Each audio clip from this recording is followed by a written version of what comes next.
Hello there, my sleepy wasteland wanderers. Tonight, we journey through the desolate beauty of the Fallout universe, where the ruins of civilization hold stories waiting to be told. I'll be your guide through these radioactive landscapes, sharing tales of survival, hope, and the quiet moments that exist even in the harshest environments. So get comfortable, dim your lights, and let the sounds of the wasteland carry you away. The gentle glow of your Pip-Boy will guide our path as we explore these forgotten places together. Now close your eyes and let your mind drift as we step into the world of Fallout, where dreams await beyond the wasteland horizon.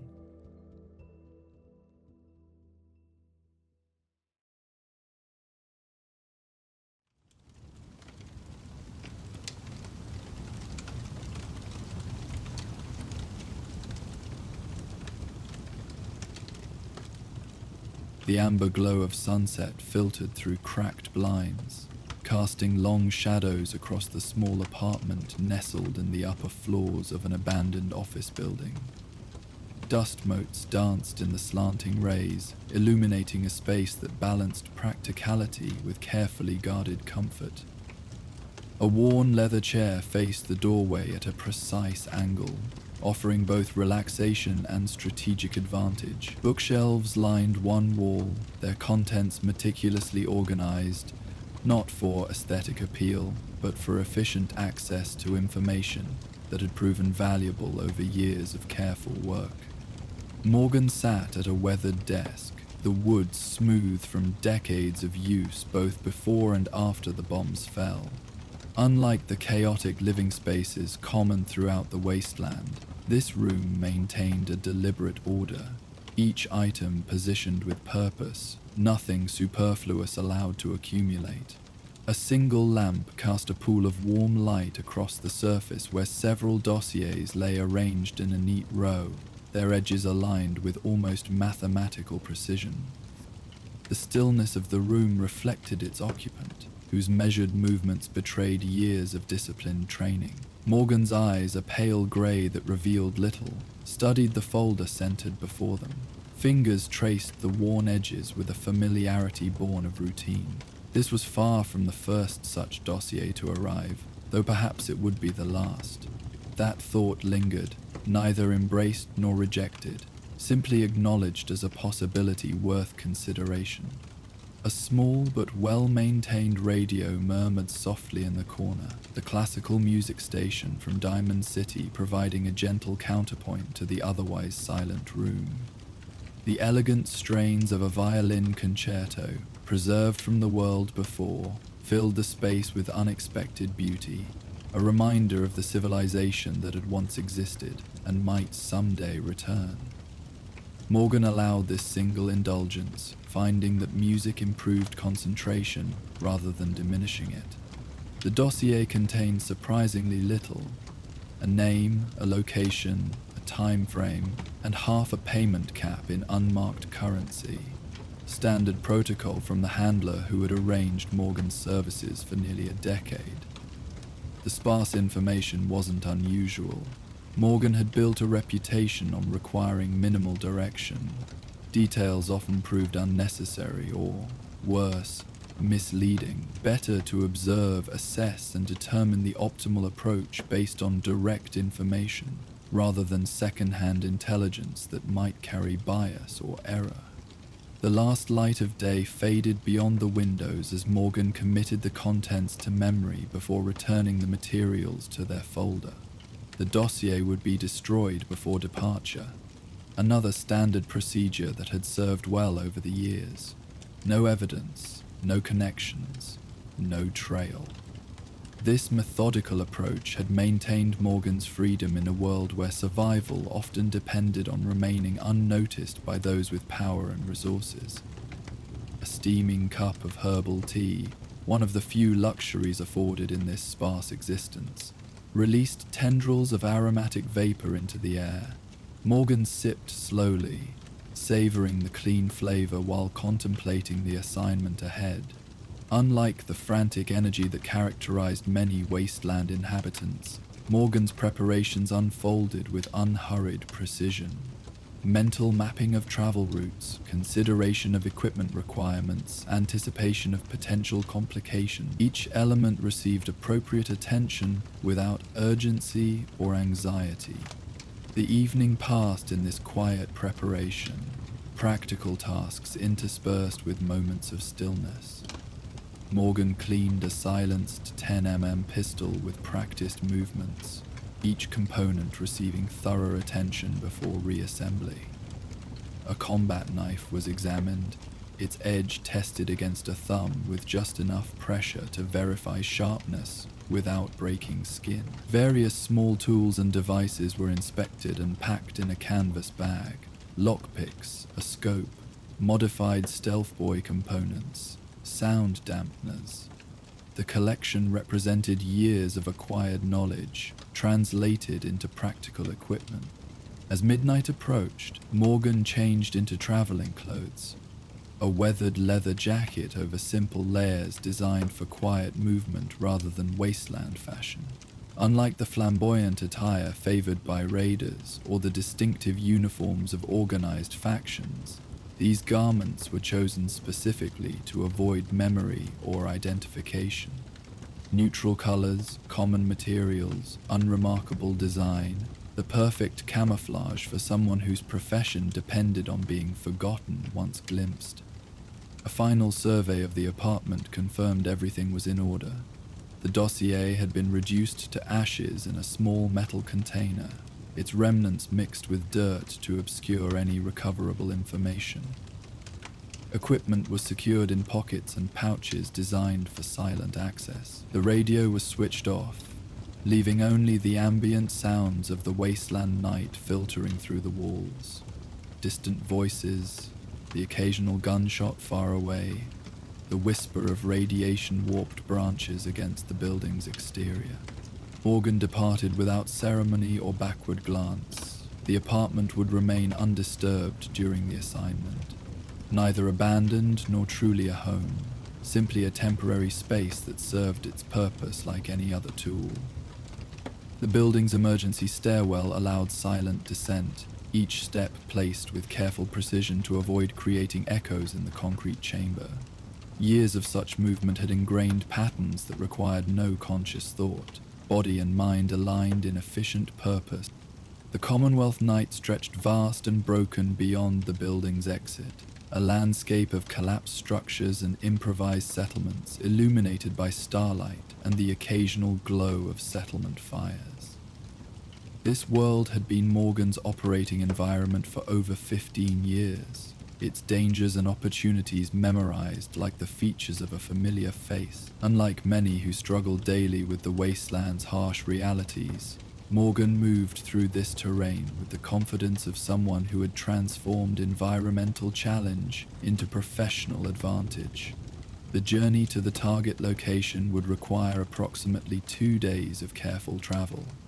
Unlike Brotherhood patrols with their power armor or caravan guards with their Brahmin-drawn carts, Morgan would move quietly along routes specifically chosen to avoid encounter. The shadows of ruined highways, the tunnels of abandoned subway systems, the boundaries between territories claimed by different factions. These liminal spaces formed a network of pathways for those who preferred invisibility to confrontation. The first night's travel proceeded without significant incident. Morgan maintained a steady pace through terrain that would have challenged less experienced travelers, picking paths through debris fields, identifying structural hazards before they became threatening, sensing potential ambush locations, and circumventing them without conscious deliberation. Occasional wildlife, a radroach skittering through decomposing furniture, a bloatfly buzzing lazily in the distance, presented no meaningful concern. When dawn approached, Morgan selected a secure location for daytime rest. The upper floor of a partially collapsed office building, its access points limited and defensible. A simple meal of preserved food provided necessary sustenance, without the fire that might attract attention. Water, purified and carried in carefully sealed containers, offered refreshment without the radiation exposure common to wasteland hydration. These practical rituals unfolded with the same measured efficiency that characterized all aspects of Morgan's professional existence. Sleep came quickly and lightly, body resting while consciousness maintained peripheral awareness of potential threats. This balanced vigilance had been cultivated through years of solitary operation in hostile territory. Neither the hyper-awareness that led to exhaustion, nor the deep unconsciousness that created vulnerability. Instead, a middle state that allowed necessary recovery while preserving responsive capability if circumstances changed. The second day of travel began as afternoon heat diminished toward evening coolness. Morgan moved with renewed purpose, approaching the assignment location with incrementally increased caution. The target zone centered on a settlement established around a pre-war industrial facility. Not one of the Commonwealth's major population centers, but substantial enough to support trade and attract occasional caravans. Intelligence indicated the target maintained residence in a refurbished office building near the settlement's eastern perimeter. Rather than approaching directly, Morgan established observation from an adjacent structure, a partially collapsed apartment building offering clear sight lines while providing adequate concealment. Equipment assembled with practiced efficiency created an observation post allowing detailed surveillance without exposure. The modified scope, salvaged from military equipment and enhanced with custom adjustments, transformed distant movements into clear images despite the gathering darkness. The target's residence became visible as lights illuminated windows in the early evening hours. Morgan studied the building's layout, noting entry points, guard positions, and movement patterns with methodical attention. Unlike the chaotic security often encountered in wasteland settlements, this location showed evidence of organized protection. Regular patrol timing, overlapping fields of observation, communication protocols between security personnel, not professional military standard, but substantially more disciplined than typical settlement arrangements. This observation continued through the night and into the following day, patient accumulation of behavioral patterns and environmental details that would inform the eventual approach. Morgan noted the target's schedule, identifying predictable movements while cataloging the less consistent elements that might require adaptive planning. Security rotations were documented, vulnerabilities mapped, contingency points established. This meticulous preparation represented the true profession, not the final action, but the comprehensive groundwork that enabled success while minimizing risk. The target himself emerged several times during this surveillance period, a man of approximately 50 years, with the weathered appearance common to wasteland inhabitants who had survived decades of radiation exposure and environmental hardship. His movements suggested military background, the subtle positioning awareness, balanced stance, and environmental scanning typical of professional training rather than merely wasteland survival instinct. He carried himself with the confidence of authority, evident in how others deferred to his presence when he moved through the settlement areas.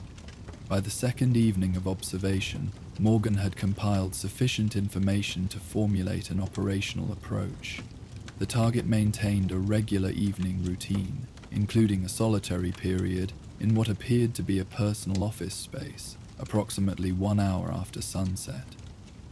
Security patrols passed a relevant section at 20-minute intervals, creating a predictable window for potential access. The building's western facade offered structural features that would facilitate unobserved approach, particularly during the deeper shadows of early evening. As darkness settled over the Commonwealth once more, Morgan prepared for the operation's active phase. Equipment was checked a final time, weapons confirmed ready but secured to prevent unnecessary noise during movement. The settled calm that preceded professional action descended. Not emotional detachment, but focused presence that eliminated distractions without sacrificing awareness. This mental state had been cultivated through years of similar operations, a disciplined equilibrium between alertness and serenity. The approach began as security completed their scheduled patrol of the western perimeter.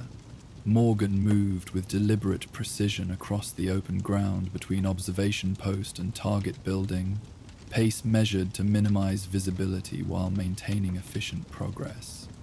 Unlike the frantic dash that might draw attention, this movement blended with natural shadow patterns, creating minimal disruption to the visual field that might trigger observer response.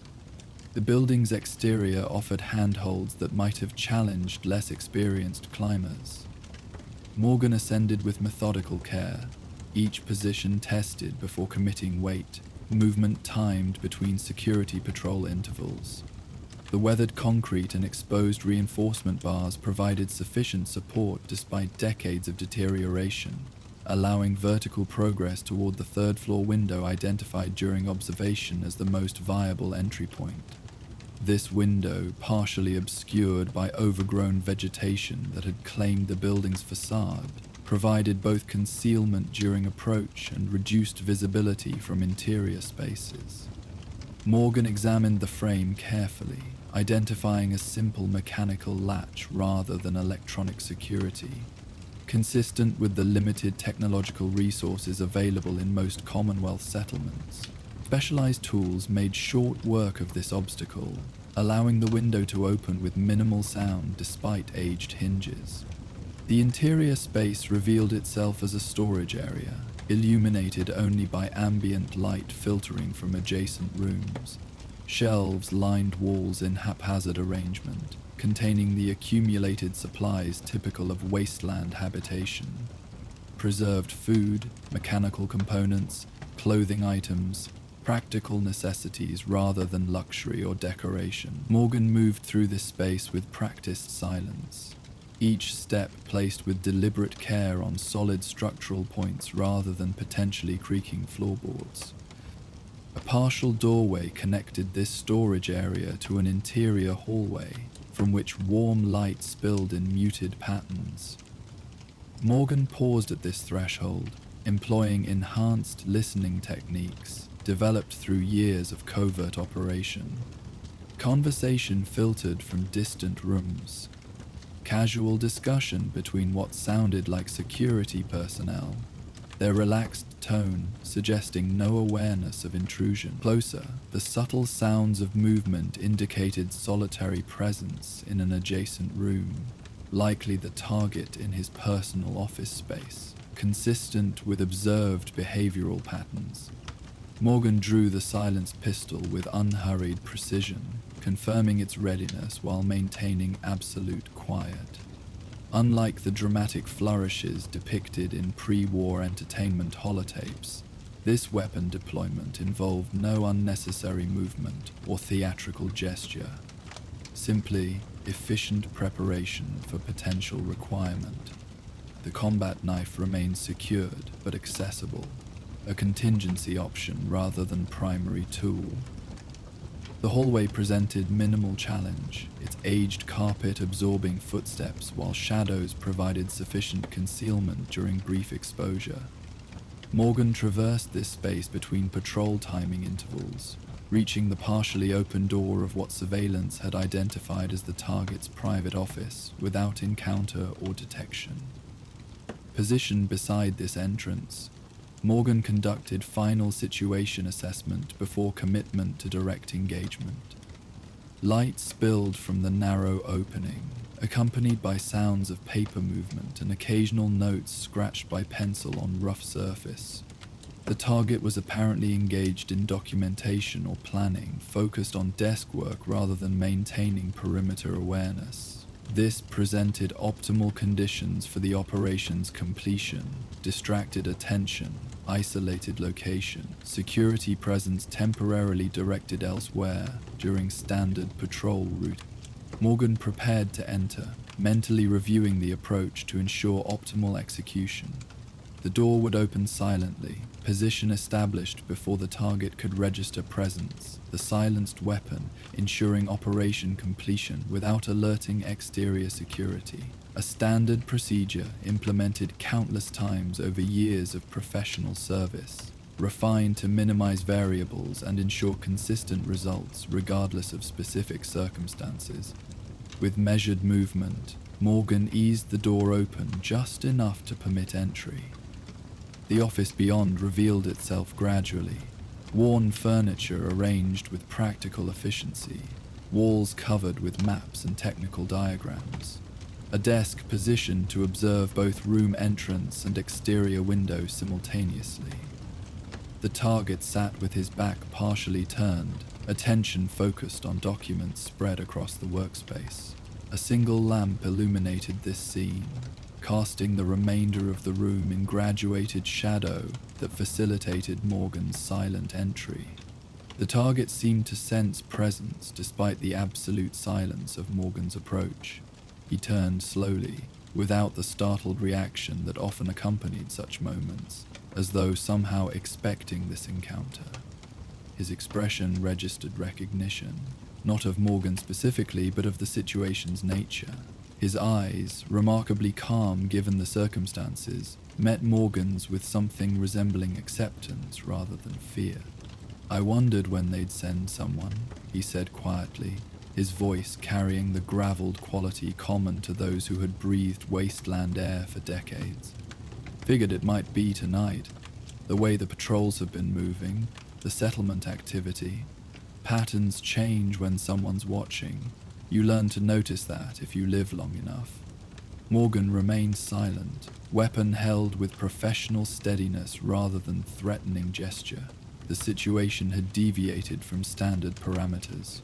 Targets rarely engaged in conversation, typically reacting with alarm or aggression rather than this unexpected calm. Protocol suggested immediate completion regardless of such anomalies, yet something in the man's composed demeanor warranted momentary assessment before action. "You don't need to say anything," the target continued, making no move toward potential weapons or alarm systems. "I know how this works. Been on both sides of it, if I'm being honest." He gestured toward a chair positioned across from his desk. "But I'd appreciate a few minutes before you finish the job. Not begging for my life. Just think. You should know what you're really doing here." Professional instinct suggested refusing this unexpected request, completing the assignment without unnecessary complication or potential security exposure. Yet Morgan found himself intrigued by the target's unusual behavior, the absence of typical fear responses, the implication of shared professional understanding, the suggestion that the assignment might contain elements beyond the limited information provided in the original dossier. After a brief consideration, Morgan nodded once, maintaining weapon readiness while moving to the indicated chair. This deviation presented minimal additional risk given the security patrol timing and isolated location. A few minutes of conversation would not significantly impact operational success, while potentially providing contextual information that might prove valuable for future assignment evaluation. "Appreciate that," the target acknowledged, his posture remaining relaxed despite the circumstance. "Name's Holloway. Former captain in the Gunners before I walked away. Guessing whoever sent you didn't include that detail in your briefing." His expression suggested he already knew the answer. "They wouldn't. Makes it easier to pull the trigger when you don't know who you're really working for, or against." Morgan maintained neutral expression, neither confirming nor denying this supposition. The mention of Gunner affiliation introduced new contextual elements. The mercenary organization maintained complex relationships with various Commonwealth factions, their military discipline and technological resources making them significant regional players rather than typical wasteland raiders. "Been running this settlement for about 3 years now," Holloway continued, gesturing toward maps on the wall showing trade routes and defensive positions. "Built something decent here. Fair trade with caravans, mutual protection arrangements with neighboring communities. We take in people who need a fresh start, give them honest work and security. Not perfect, but better than most get in the Commonwealth these days. He turned slightly, indicating a particular document on his desk, what appeared to be an agreement drafted in careful handwriting on preserved paper. Was finalizing a water purification sharing arrangement with settlements to the north. Their technical knowledge, our manufacturing capacity, could have provided clean water for hundreds of people by next season. Morgan studied the target with experienced assessment, noting the absence of typical deception indicators in his expression and body language. Unlike many encountered throughout years of wasteland operation, this man displayed the authentic conviction of someone who believed in his statements rather than constructing convenient narrative under pressure. This observation didn't necessarily alter the assignment parameters, but it introduced complexity worth proper consideration. "Guessing your contract came through, Thornton," Holloway said after a moment of silence. "He handles most of the high-level elimination work in this region. Probably told you I was destabilizing regional security, maybe endangering established trade networks or threatening settlement autonomy. Standard justification language when they want someone removed who's actually building something worthwhile." The name registered with immediate recognition.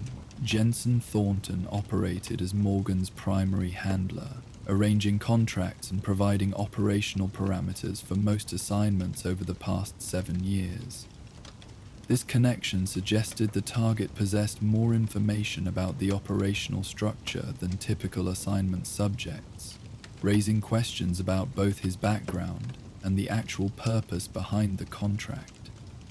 "Truth is, I've been refusing to allow the water routes through this territory to be taxed by Thornton's associates," Holloway explained, his tone remaining conversational despite the gravity of circumstance.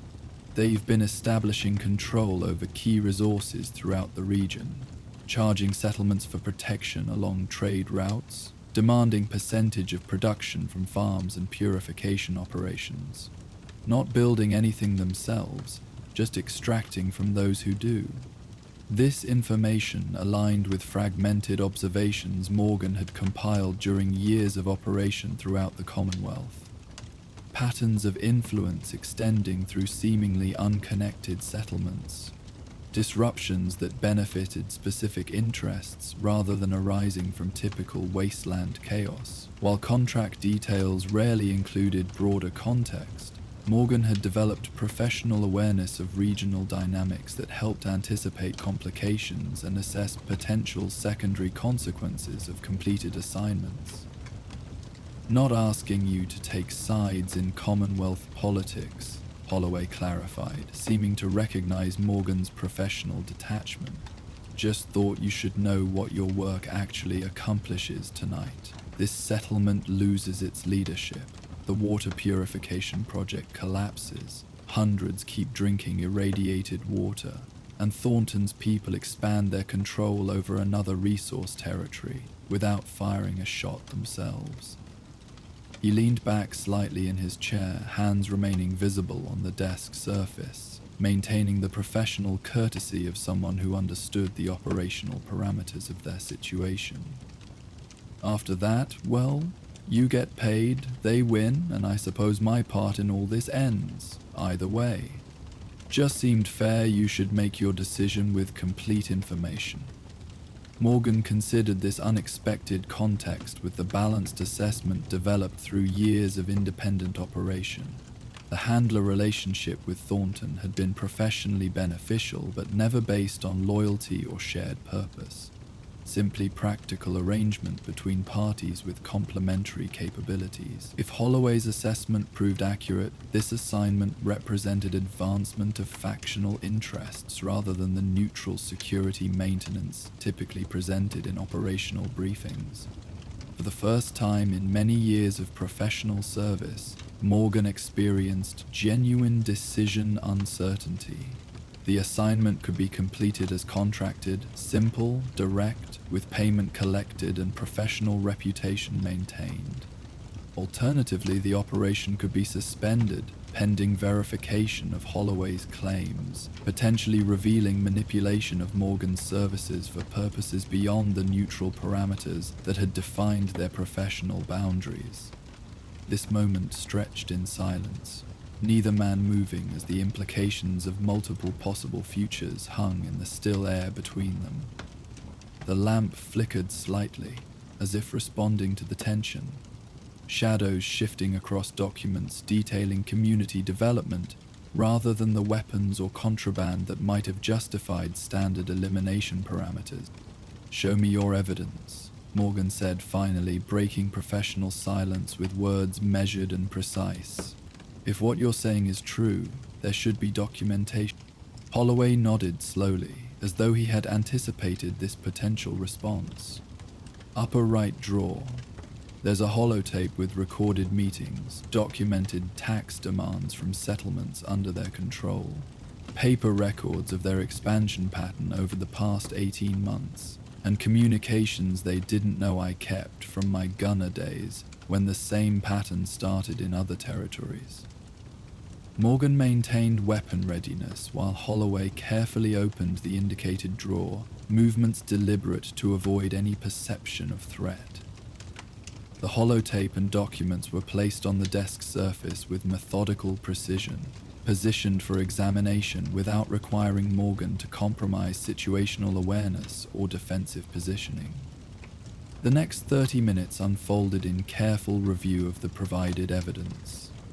Morgan examined documents, listened to holotape recordings, and compared information against personal knowledge of regional developments observed during various assignments. Holloway remained seated, occasionally providing clarifying context, but mostly allowing the evidence to speak for itself, without argumentative presentation. What emerged painted a concerning picture of systematic resource control expanding throughout the Commonwealth, not through the direct violence of raiders or the overt authority of factions like the Brotherhood of Steel, but through subtle manipulation of conflicts between settlements and strategic elimination of community leaders who resisted integration into their network. More troubling was the clear evidence that Thornton served as key facilitator in this system, arranging targeted removals of specific obstacles while maintaining apparent neutrality in regional politics. Morgan had unknowingly served as instrument in this expansion, each contract presented as isolated security maintenance while actually advancing coordinated territorial control. This revelation didn't change the nature of past operations, but cast them in significantly different context. Not the neutral balancing of regional stability claimed in operational briefings, but calculated advancement of specific factional interests at the expense of community development. "What happens if you walk out of here tonight?" Morgan asked finally, holotape evidence still playing its damning conversations in the background. Holloway considered the question with genuine reflection rather than immediate, self-serving response. "Honestly, they'll send someone else within the week. Might not be as professional as you, which means others in the settlement could get hurt in the process. I've arranged contingencies. Leadership, succession, documentation secured with allies, emergency protocols. But losing continuity would still damage what we've built here." He gestured toward the settlement maps with a mixture of pride and resignation. "The water purification project would probably collapse without my gunner connections to secure certain components. Trade relationships I've personally guaranteed would need rebuilding. We'd survive, but progress would stall. And Thornton's people would eventually control the territory anyway, just with more collateral damage in the process." This assessment aligned with Morgan's professional understanding of regional dynamics. Elimination of established leadership typically created power vacuums that benefited whoever possessed resources to establish rapid presence in affected territories. If Thornton indeed represented coordinated interests rather than serving as neutral contractor, they would undoubtedly exploit any disruption created by Holloway's removal. Morgan faced a decision point that transcended standard operational parameters. Completing the assignment would maintain professional reputation, but knowingly advance interests that systematically exploited Commonwealth communities. Abandoning the contract would preserve Holloway's community development work, but potentially damage Morgan's professional standing, and certainly terminate the working relationship with Thornton that had provided steady contracts for years. The silence between them extended as Morgan weighed these factors with the methodical thoroughness that characterized all professional decisions. Holloway waited without pressing, displaying the patient awareness of someone familiar with crucial decision moments and their necessary consideration. "I need to verify independently," Morgan said finally, "other sources who can confirm your assessment of Thornton's operations." Holloway nodded with understanding. "Settlement called Greenport, about 2 days northeast. Ask for Irene Mackenzie. She refused their water taxation last year, lost her entire security team in a raider attack the next month. Covenant to the west. Their leader, Daniel, has documentation of protection payments and what happens to communities that refuse. Diamond City security officer named Sullivan keeps unofficial records of settlement disappearances that follow specific patterns. The evidence exists if you look for it." Morgan committed these names to memory, already formulating verification methodology that would maintain operational security while confirming the concerning pattern. The contract timeline allowed several days before completion would be expected, providing sufficient opportunity for preliminary investigation without alerting Thornton to potential complication. "I'm not completing the contract tonight," Morgan stated finally, decision reached through careful consideration rather than emotional response. "We'll verify your claims independently. If confirmed, contract termination. If verification fails, I return to complete original assignment." Holloway accepted this conditional reprieve with dignified acknowledgement rather than excessive gratitude or relief. "Fair approach. I'll continue settlement operations as normal, maintain security awareness, make no mention of our conversation to anyone. If you return, I won't expect further discussion." This professional understanding between them reflected shared operational experience, recognition of procedural clarity, and commitment to agreed parameters regardless of personal preference. Morgan secured the weapon with the same deliberate movement that had marked its deployment, maintaining situational awareness while preparing for extraction from the target location. "The holotape," Morgan indicated with a slight gesture. "I'll need it for verification." Holloway passed the evidence without hesitation. "Copy only. Original secured elsewhere as contingency. Contains names, dates, location details for their entire Eastern Territory operation." Morgan secured the holotape in a specialized container designed to prevent damage during field movement. This evidence would form the foundation of independent verification, potentially revealing manipulation that extended beyond this single assignment to the entire operational relationship with Thornton and whatever interests he truly represented. Departure proceeded with the same methodical precision that had characterized entry. Careful movement through interior spaces, timed exit between security patrol intervals, controlled descent from the structure without detection. Morgan moved through settlement perimeter barriers with professional efficiency, disappearing into Commonwealth darkness without leaving evidence of presence beyond Holloway's awareness of their conversation. The return journey unfolded with adjusted purpose. Not the satisfaction of completed assignment, but focused determination to verify critical information that might fundamentally alter professional parameters.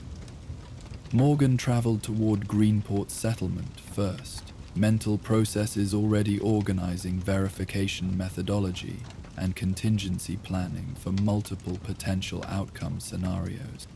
This unexpected deviation from standard operational procedure represented significant professional evolution, recognition that true independence required complete contextual understanding rather than merely technical proficiency in assigned tasks.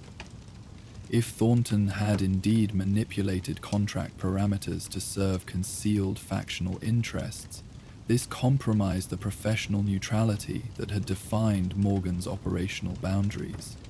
As morning light gradually illuminated the Commonwealth horizon, Morgan continued purposeful movement through terrain that had witnessed countless journeys on previous assignments. This path felt different, despite familiar surroundings.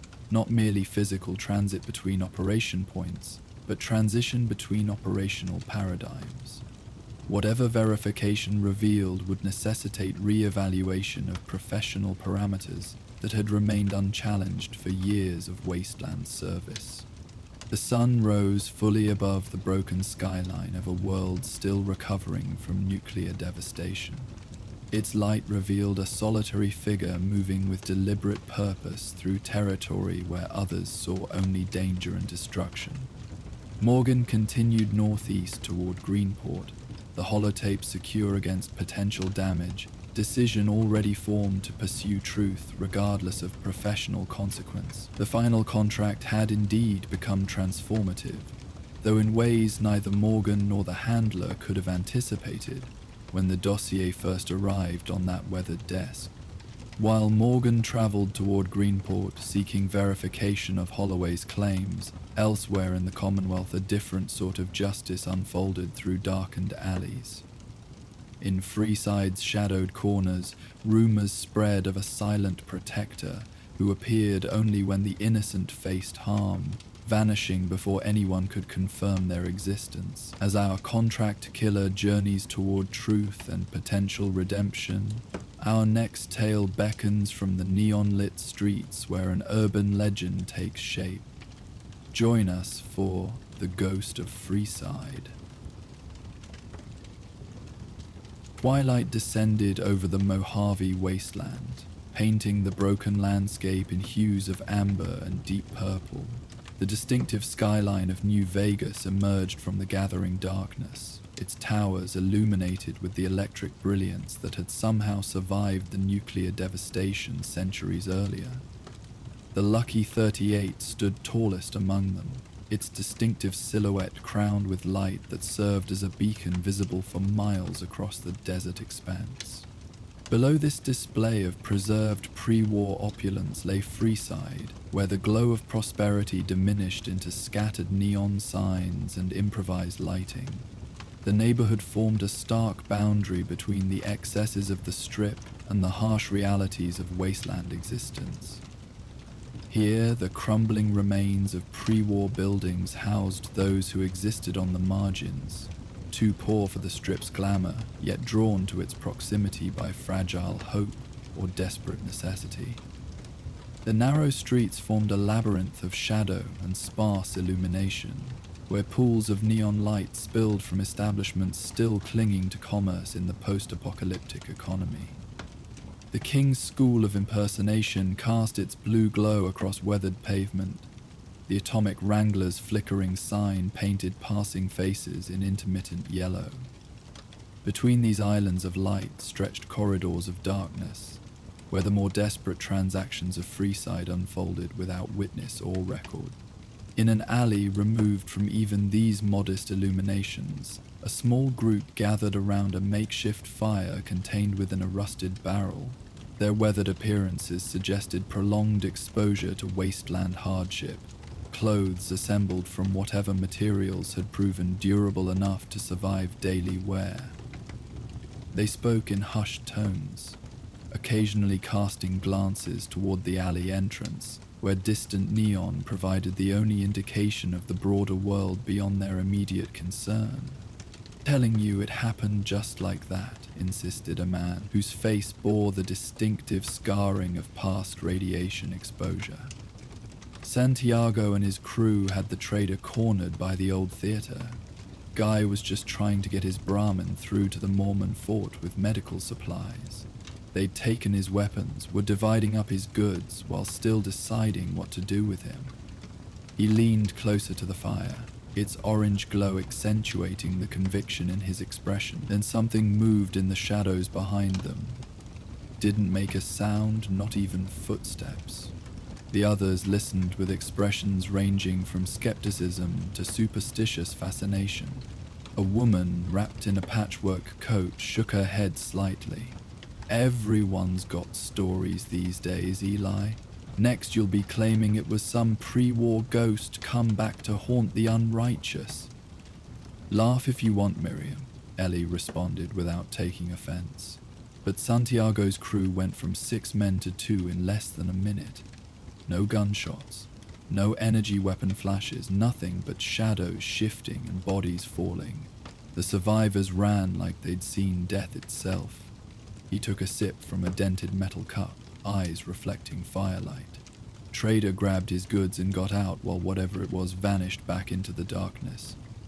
The conversation paused as distant shouts echoed from several blocks away, the normal sounds of Freeside's nocturnal activities, requiring no particular attention unless they approached directly. When the noise faded, a younger man spoke up from his position slightly removed from the fire's warmth. "It's the 4th story this month," he noted, his voice carrying the slightly refined accent of someone educated beyond wasteland standards. "Always the same pattern, predators becoming prey, intervention without identification, no credit claimed or payment requested."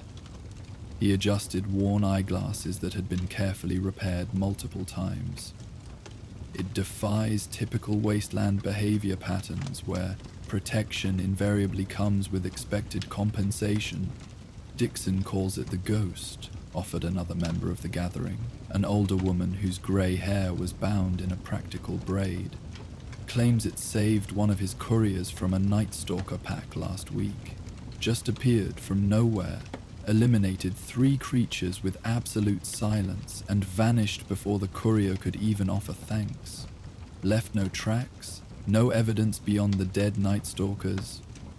Miriam maintained her skepticism despite these accumulated testimonies. People see what they want to see, especially in Freeside's darkness. Probably just some skilled wastelander who prefers anonymity to reputation, or someone settling personal scores who doesn't want to advertise their presence.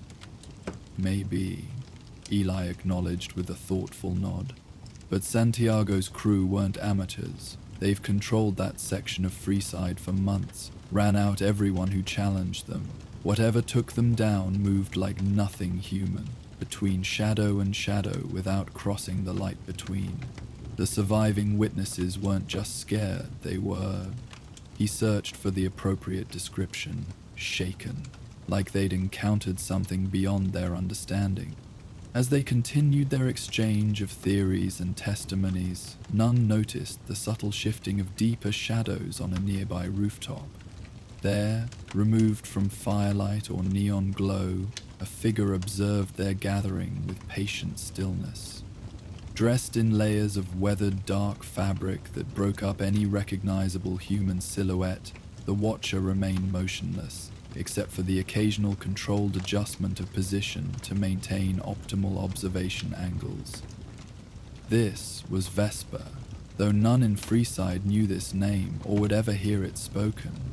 For nearly 6 months, this solitary figure had moved through the neighborhood's shadowed places, watching, learning, and occasionally intervening when predatory behavior crossed certain thresholds. Unlike the power-armored patrols of the NCR or the distinctive tribal markings of the Kings, Vesper operated without identification or allegiance markers, avoiding recognition as methodically as others in the wastelands sought it. The conversation below held particular interest because it marked an evolution in Freeside's awareness, from isolated incidents attributed to coincidence or exaggeration into an emerging pattern recognized across different social groups. The ghost narrative presented both advantage and potential complication. Mythic status might amplify preventative effect through fear, but increased attention could also compromise the careful anonymity that enabled effective operation. Vesper observed for several more minutes, gathering potentially useful information about recent territorial adjustments between local factions, before withdrawing with the same silent efficiency that had earned the spectral nickname. Movement across rooftops required intimate familiarity with structural weaknesses, memorized pathways, and disciplined motion that distributed weight to avoid creating sound. This knowledge had been accumulated through months of methodical exploration and careful documentation, transforming Freeside's chaotic architecture into a navigational network invisible to those who moved only at street level. The moon emerged from behind thin clouds, casting pale illumination across the weathered landscape of connected rooftops. Vesper paused momentarily, internal mapping calculating optimal route options before continuing along a path that balanced efficiency with minimal exposure. Unlike the desperate scrambling common to wasteland traversal, this movement carried the measured precision of someone who understood that sustainable operation required conservation rather than exertion. Each action calculated, nothing wasted on dramatic flourish or unnecessary haste. Vesper's destination lay several blocks away, a partially collapsed apartment building whose structural damage had rendered it uninhabitable by conventional standards, while creating a perfect observation post for monitoring one of Freeside's main thoroughfares. The damaged exterior discouraged casual exploration, while interior passages, carefully reinforced where necessary, provided access to vantage points overlooking key locations. It was one of several such positions established throughout the neighborhood, creating a network that allowed comprehensive awareness of territorial patterns and behavioral shifts. Within this chosen sanctuary, Vesper maintained sparse but sufficient living arrangements, practical necessities organized with methodical precision. A sleeping space designed for immediate wakefulness rather than comfort, preserved food requiring no cooking that might create detectable smoke or aroma, filtered water collected from rooftop catchment systems during infrequent Mojave rainfall, medical supplies accumulated through careful scavenging rather than market purchase that might create memorable transaction records. Most important was the accumulated intelligence, detailed maps marking faction territories, behavioral patterns, predictable movement routes of known predatory groups. Unlike the chaotic violence of typical wasteland raiders, Vesper's intervention followed careful assessment and verification of actual predatory behavior rather than mere appearance or reputation. This methodical approach meant certain guilty parties remained untouched while gathering sufficient evidence, a discipline that occasionally required witnessing harm that might have been prevented through earlier action. Reaching the observation post without incident, Vesper performed the standard security verification that had become ritual through repetition, checking entry points for signs of disturbance, confirming indicator markers remained properly positioned, verifying essential supplies remained undisturbed. Only after these precautions were satisfied did the solitary figure remove the outer layers of anonymity, preserving attire, revealing a form both less mysterious and more human than Freeside's emerging legend suggested. Vesper was a woman of indeterminate middle age, with features that carried the subtle marking of wasteland existence without the more extreme ravages common to those without access to radiation countermeasures.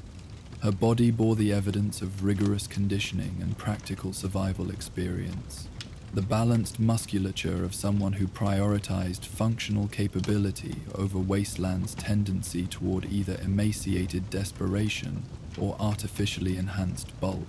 Most notable were her eyes, pale grey with unusual focus that suggested habitual observation rather than casual seeing. She moved to the room's primary workstation, a salvage desk positioned to catch optimal natural light during daylight hours while remaining undetectable from exterior observation points. Here lay her documentation system, recording observations in coded shorthand that would remain meaningless to anyone who might discover it. This evening's notations included the conversation overheard at the barrel fire, with particular emphasis on propagating awareness patterns of the ghost and narrative and its potential operational implications.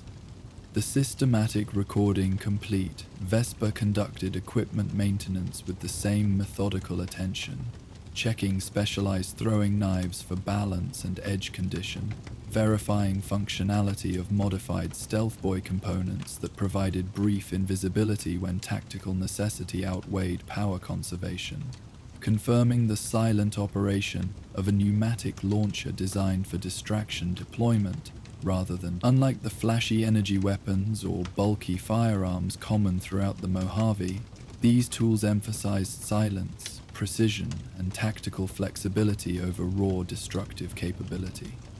As midnight approached, a subtle electronic tone indicated scheduled communication availability. Vesper activated a carefully modified radio receiver, its components salvaged from pre-war technology and reassembled to operate on frequencies unused by conventional wasteland communication. For precisely 3 minutes, the device would monitor a specific channel for potential transmission before automatically deactivating to prevent detection through signal interception. Tonight, the channel remained silent as it had for the past 17 days. This absence of communication contained its own form of message. Operation continuing according to established parameters. No adjustment required. Maintain current protocols until further notice. The consistent checking represented discipline rather than expectation, maintaining connection to an operational structure beyond Freeside's limited boundaries without compromising field autonomy. Equipment verification complete, Vesper reviewed the night's planned observation route. Unlike random patrol patterns typical of settlement security, these movements followed carefully plotted courses, designed to intersect with known danger zones during statistically probable activity periods. Tonight's focus centered on the northeastern section of Freeside, where a new group had begun establishing territory through intimidation of local residents, demanding payment for protection while creating the very threats requiring such service. Before departing, Vesper consumed a measured meal of preserved protein and purified water. Sustenance approached as practical necessity rather than sensory experience. Physical maintenance followed similar utilitarian pattern, stretching exercises to maintain operational flexibility, pressure point stimulation to maintain circulation in muscles held in extended stillness during observation periods, mental focusing techniques to establish the balanced alertness required for extended operation without exhaustion. Proper preparations complete, Vesper reassumed the layers that transformed recognizable human form into the nebulous shadow that had inspired Freeside's growing legend. The final element, a specialized face covering that integrated filtered breathing apparatus with visual profile reduction, completed the transformation from person to operational entity. Nothing remained that might allow identification should quick glimpsed observation occur during the night's activities. Movement through Freeside's darkness resumed with the same methodical efficiency that characterized all aspects of operation. Vesper traversed rooftops where structural integrity allowed, occasional transitions to ground level executed with careful timing between patrol patterns or civilian movement.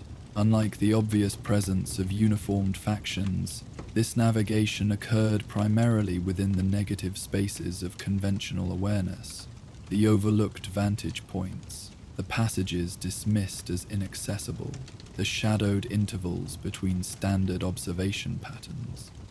The Northeast Territory gradually revealed itself through patient observation from multiple positions, From a partially collapsed water tower, Vesper documented patrol patterns of the new group, 6 individuals moving in pairs through a residential section, their coordinated movements suggesting military background rather than typical raider opportunism.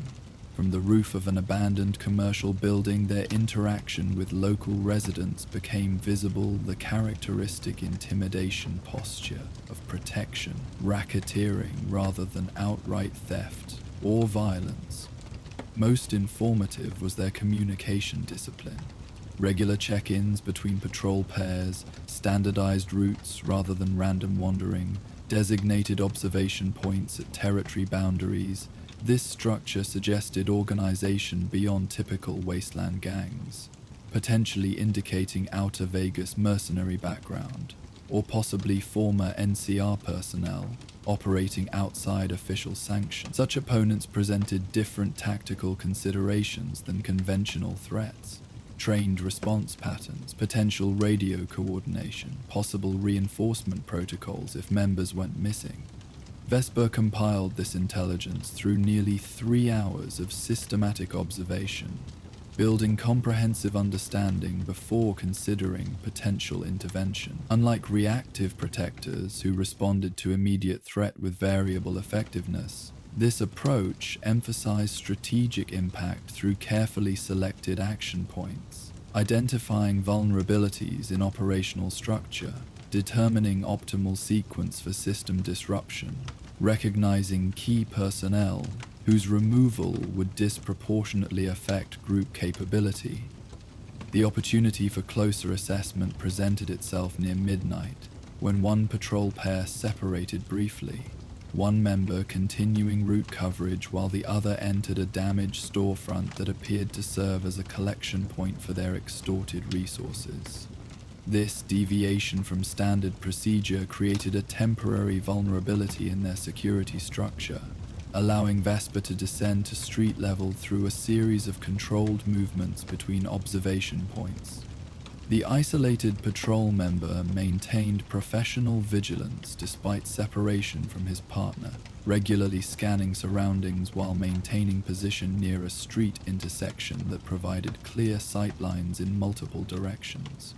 His equipment confirmed earlier military assessment: standardized armor components, well-maintained rifle carried with trained posture, radio equipment suggesting communication capability beyond shouting distance. This was not typical wasteland predation, but systematic territorial control, implementation using professional methodology.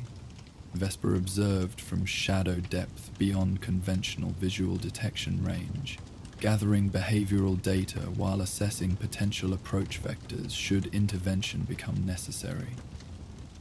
The patrol member's positioning indicated formal training, back protected by solid structure, elevated enough for visual advantage without creating silhouette against ambient light, regular observation pattern that minimized predictable blind spots. Addressing such an opponent would require different methodology than the typical wasteland predator, accustomed to intimidating weaker targets through aggressive posture rather than tactical awareness.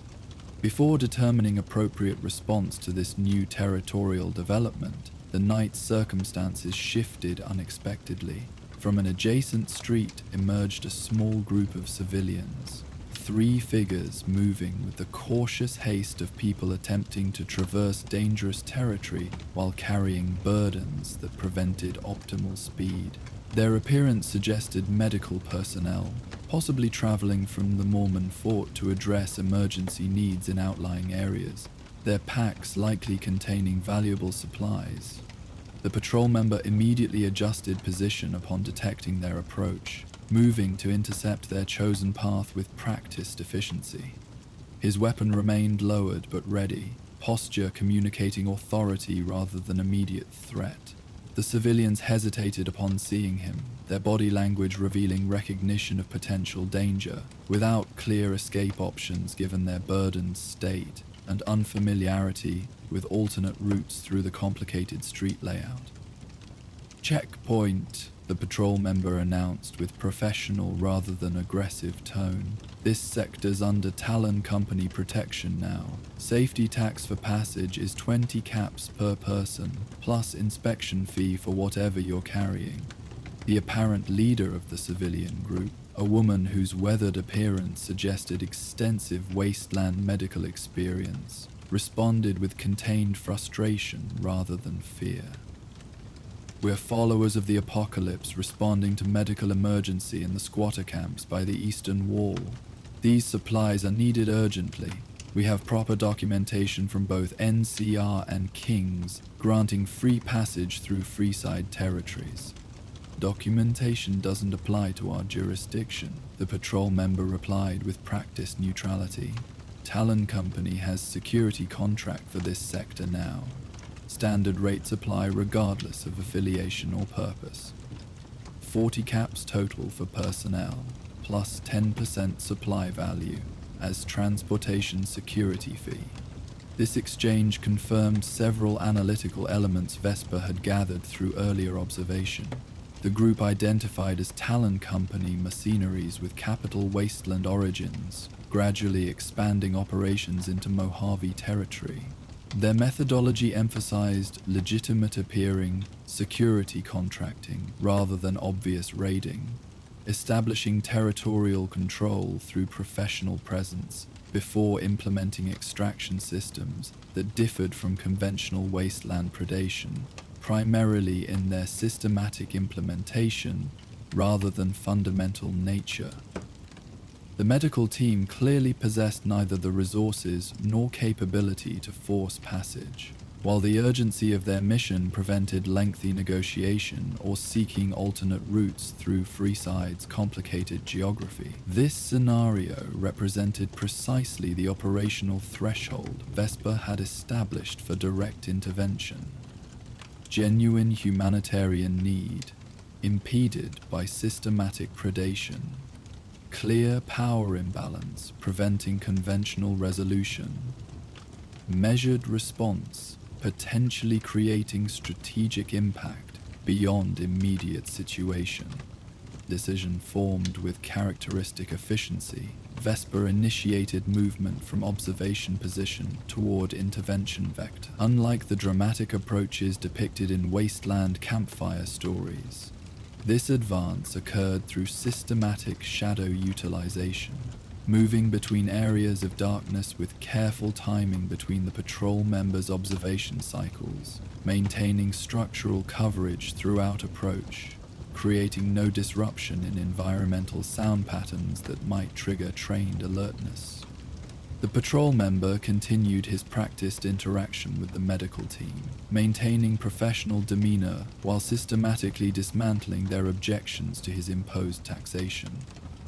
His attention remained primarily focused on this engagement, with only standard environmental scanning rather than the heightened awareness that might have detected unusual shadow patterns approximately 15 meters behind his position. Vesper closed distance using established methodology. Brief advancement during moments of distraction, absolute stillness during potential observation windows, route selection that placed maximum environmental obstruction between approach position and target awareness.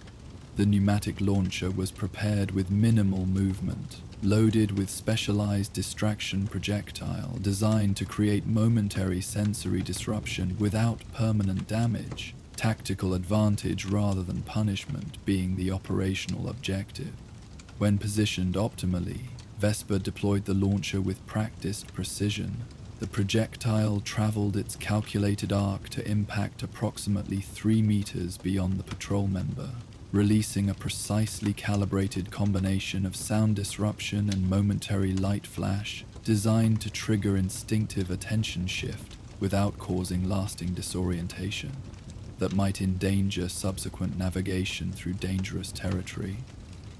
The effect achieved its purpose with textbook efficiency, the patrol members' trained reflexes responding to potential threat indication by immediately shifting attention and partial body orientation toward the disruption source. This momentary awareness gap provided the operational window Vesper required, closing remaining distance with swift silence born of countless repetitions in controlled practice environments.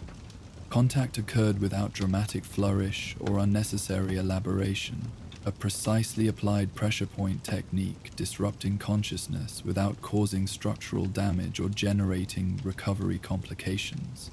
The patrol member collapsed with minimal sound, controlled descent, ensuring no injury beyond the temporary neurological interruption that would render him unconscious for approximately 20 minutes before gradual recovery without permanent effect.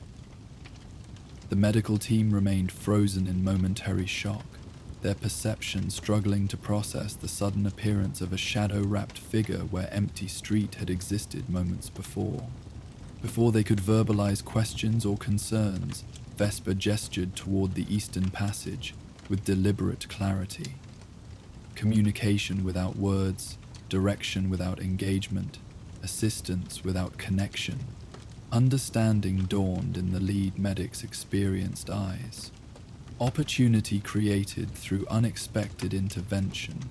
Temporary passage secured through neutralization of immediate obstacle. She nodded once in silent acknowledgement before gesturing her companions forward, their movement resuming with greater urgency now that the immediate impediment had been removed from their path. Vesper remained motionless until they had disappeared around the street corner, proceeding toward their interrupted mission without attempting further interaction with their mysterious benefactor. This absence of gratitude or extended engagement represented ideal operational outcome. Assistance provided without relationship establishment, intervention without dependency creation, protection without recognition debt. The patrol member had been positioned where his partner would locate him upon return, creating impression of unexpected medical episode rather than deliberate intervention. No lasting harm had been inflicted, no equipment damaged or resources taken. The only operational impact would be temporary disruption of their territorial control, implementation, and introduction of uncertainty regarding unexplained consciousness lapse during active duty performance. Vesper departed the scene with the same methodical efficiency that had marked arrival, returning to elevated positions that provided both tactical advantage and reduced discovery probability. The night's operation would continue through systematic observation of remaining Talon Company patrol patterns, documentation of their apparent headquarters location, and assessment of their overall territorial control methodology for future reference. This measured response exemplified Vesper's operational philosophy: targeted intervention rather than general engagement, strategic impact through carefully selected action points, minimal force application focused on system disruption rather than individual punishment. Unlike wasteland vigilantes who sought personal justice through excessive violence, this approach emphasized protection of vulnerable populations through systematic undermining of predatory infrastructure. From comfortable elevation above Freeside's complicated street network, Vesper observed the second patrol pair discovering their unconscious colleague. Their response revealed additional information about organizational structure, immediate radio communication with Central Command, implementation of predetermined security protocols, deployment of additional personnel from nearby positions. This reaction confirmed earlier assessment of professional background rather than typical raider organization, information valuable for future operational planning. The night continued its gradual progression toward dawn, stars wheeling slowly overhead in patterns unchanged by the nuclear reshaping of the world below. Vesper moved between observation points with practiced ease, gathering intelligence about Freeside's evolving power structures, while remaining beyond conventional detection parameters. Occasional opportunities for minor intervention presented themselves, distracting a potential mugger with calculated noise deployment, redirecting drunken NCR troopers away from vulnerable civilians through strategic path obstruction, creating temporary confusion among opportunistic thieves through unexplained environmental manipulation. None of these actions involve direct confrontation or violence application, yet each subtly adjusted Freeside's complex social ecosystem toward increased civilian safety without creating dependency on continuing protective presence. This sustainable approach differentiated Vesper's methodology from conventional wasteland protection paradigms, teaching survival rather than merely preventing harm, disrupting predatory systems rather than simply addressing individual predators, creating environmental adjustments that outlasted immediate intervention. As pre-dawn illumination gradually transformed Freeside's eastern horizon from absolute darkness to subtle grey, Vesper concluded the night's operation with systematic return to the designated safe house. Movement maintained consistent security protocols despite fatigue factors and reduced darkness coverage. Disciplined adherence to established methodology regardless of circumstantial variation being a fundamental operational principle. The safe house received its occupant with familiar silence, security verification confirming undisturbed status throughout the night's absence.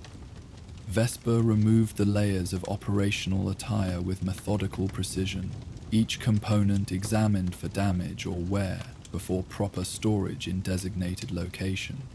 The transformation from nebulous entity back to recognizable human form occurred with the same disciplined efficiency that characterized all aspects of operation. Morning rituals unfolded in established sequence: equipment maintenance, intelligence documentation, physical recovery protocols, nutrition intake adjusted for recent energy expenditure.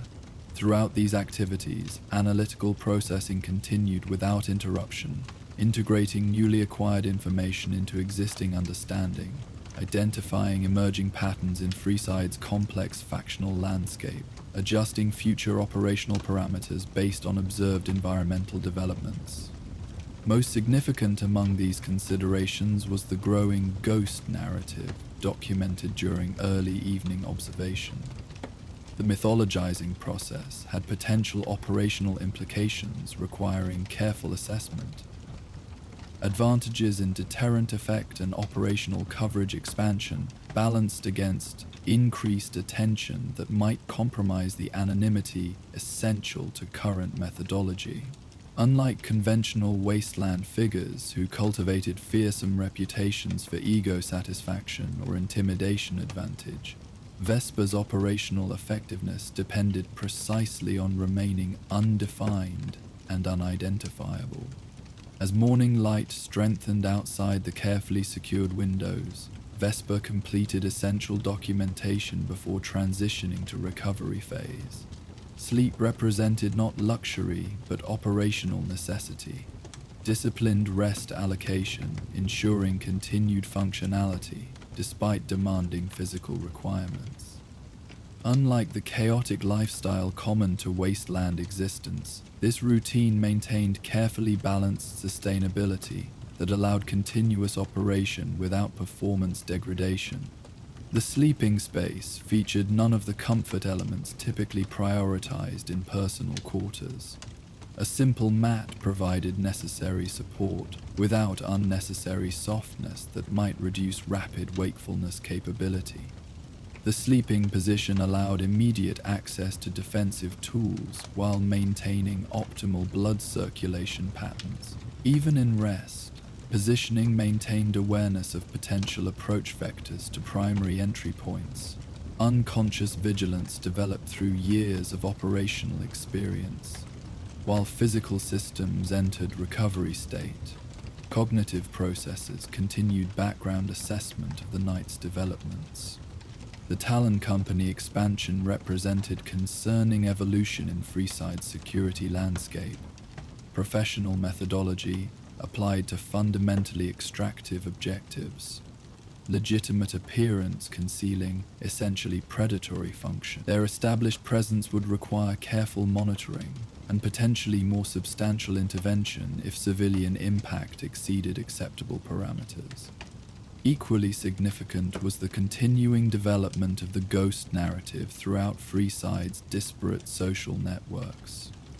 What had begun as isolated reports of unexplained protection had gradually coalesced into recognized pattern, now entering mythological territory through exaggerated storytelling and supernatural attribution. This transformation from observation to legend occurred without intention or encouragement, emerging naturally from wasteland inhabitants' tendency towards superstitious explanation for phenomena outside common experience parameters. These considerations accompanied transition into sleep state, cognitive processes maintaining reduced assessment activity, even as physical systems entered necessary recovery phase. The carefully calibrated internal timekeeping would allow precisely 4 hours of rest before automatic wakefulness resumed, sufficient for essential recovery, while maintaining operational schedule appropriate to Freeside's activity patterns.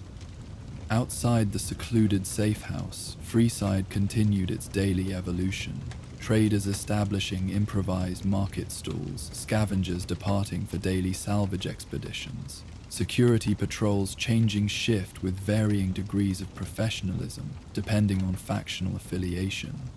None suspected the watchful presence that moved through their darkness, intervening at carefully selected moments before disappearing back into the shadows that had birthed their growing legend. The ghost of Freeside existed simultaneously as operational reality and wasteland myth. One individual's methodical protection efforts transformed through storytelling into something larger than physical presence alone could achieve. This dual existence served complementary functions in Freeside's complex social ecology. Actual intervention protecting vulnerable populations, while legendary status extended influence beyond direct operational capacity through behavior modification based on potential oversight perception. While Vesper rested in disciplined recovery cycle, preparing for another night of calculated intervention and systematic observation, the stories continued spreading through Freeside's interconnected communities. Each retelling added details born from wasteland imagination rather than operational reality, gradually transforming methodical protection into mysterious manifestation. The figure who moved through shadows with practiced efficiency became in narrative something both less and more than human. A protective spirit rather than disciplined operator. Supernatural justice rather than calculated intervention. This transformation served purposes beyond mere entertainment or superstitious satisfaction. The wasteland had stripped away many civilizational comforts, leaving inhabitants with harsh realities that offered little room for transcendent meaning. The ghost narrative provided something precious in such environment: belief in protection beyond self-interest, justice beyond factional allegiance, consequence beyond immediate circumstance. Whether its subject moved through physical shadow or existed solely in collective imagination mattered less than the hope it offered in a world where such commodity remained in desperately short supply. As afternoon heat gradually yielded to evening coolness, Vesper completed recovery cycle and resumed operational preparation with characteristic efficiency. Equipment verification, intelligence review, nutritional intake, physical readiness protocols. Each element addressed with methodical attention that acknowledged no distinction between seemingly mundane details and obviously crucial components. This holistic approach recognized that operational effectiveness depended on integrated functionality rather than isolated, impressive capabilities. On the safe house walls, Freeside prepared for another night of complex interaction between its various population segments. Traders securing daily earnings, residents retreating to whatever safety their circumstances allowed, predators assessing potential targets with calculating eyes, security forces establishing presence with varying degrees of actual protective intent. Among these preparations, conversations continued about the shadowy figure who moved through darkness, addressing injustice without claiming credit or demanding payment. Some dismissed these stories as wasteland fantasy or deliberate exaggeration. Others found comfort in the possibility of unseen protection. A few, particularly those with predatory intentions, experienced growing unease about potential observation beyond conventional detection parameters. Each response contributed to the evolving social pattern surrounding the ghost narrative, creating operational environment increasingly influenced by reputation, entirely unintentional in its development. As darkness claimed Freeside once more, Vesper resumed operational status, layers of specialized equipment transforming recognizable human form into the ambiguous silhouette that had inspired growing legend. The Knight's objectives remained unchanged despite evolving environmental conditions. Observe, document, intervene when necessary, maintain sustainable protective influence without creating dependency or compromising long-term operational viability.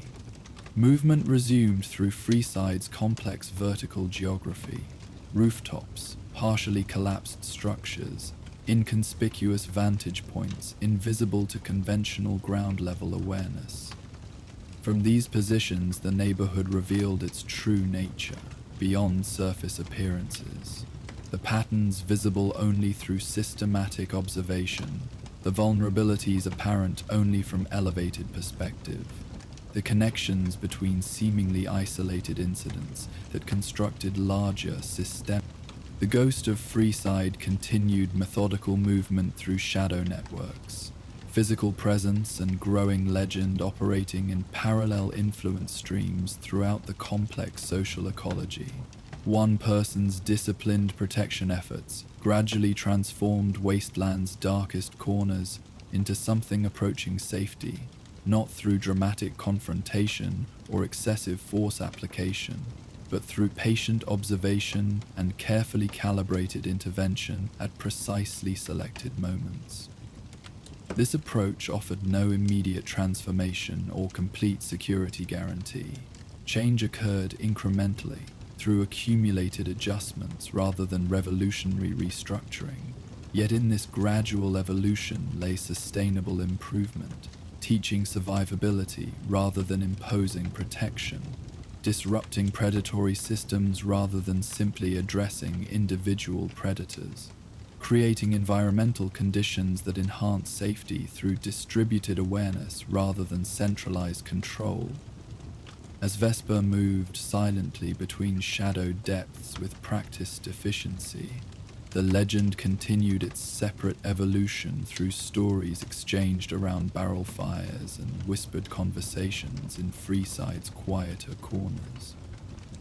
The ghost existed simultaneously as operational entity and collective creation, one individual's methodical efforts amplified through narrative into something larger than physical presence alone could achieve. Neither the operator nor the storytellers fully recognized how these parallel developments complemented each other in reshaping Freeside's delicate balance between predation and protection, vulnerability and resilience, desperation and hope. The night deepened toward midnight, stars bright against the Mojave's clear sky.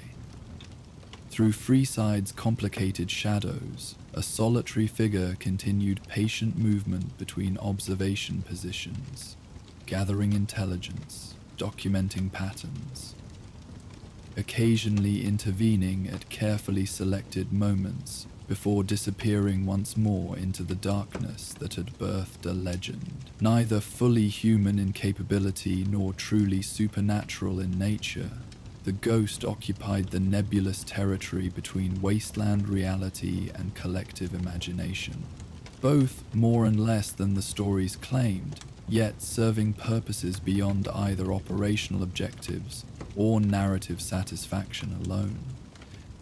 Elsewhere in the Commonwealth, a different mystery unfolded. In the hushed stacks of a preserved archive, a scavenger discovered a leather-bound journal in the hidden compartment of a ruined desk. As she carefully turned its pages, she revealed coded entries documenting contracts, targets, and one mission never completed. While Freeside's ghost moved silently through darkened alleys, our next tale beckons from the fading ink of an assassin's forgotten journal. Join us for No Loose End. Morning light filtered gently through broken windows, casting golden beams across decades of accumulated dust in the abandoned office building. The soft illumination transformed ordinary decay into something almost beautiful. Motes dancing in sunlight, shadows softened by time's patient dissolution of once sharp edges. Nature had begun its gradual reclamation, with small plants finding purchase in cracks where water collected, their green tendrils reaching toward light with quiet persistence that mirrored humanity's own stubborn survival in the wasteland. The methodical sounds of careful exploration broke the building's long silence. A woman moved through the space with practiced efficiency, her movements revealing the disciplined awareness of an experienced scavenger.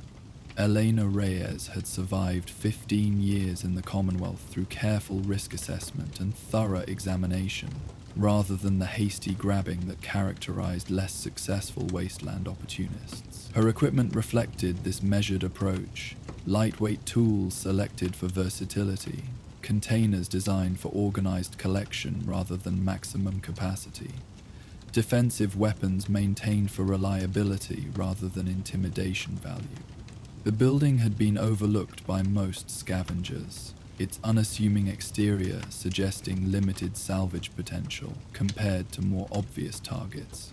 Elena had learned through experience that such assessments often missed the quieter treasures: intact office supplies in forgotten drawers, undisturbed medicine cabinets in employee restrooms, technical documentation valuable to those rebuilding specialized knowledge. Her patience frequently yielded resources others had missed in their rush for more dramatic acquisitions. Fourth floor seems promising, she noted quietly into a small recording device secured to her worn leather jacket. Pre-war signage indicates executive offices, minimal structural damage to southern exposure rooms, evidence of reinforced security measures beyond standard corporate protocols, suggests operations requiring discretion. This documentation habit represented another aspect of Elena's methodical approach.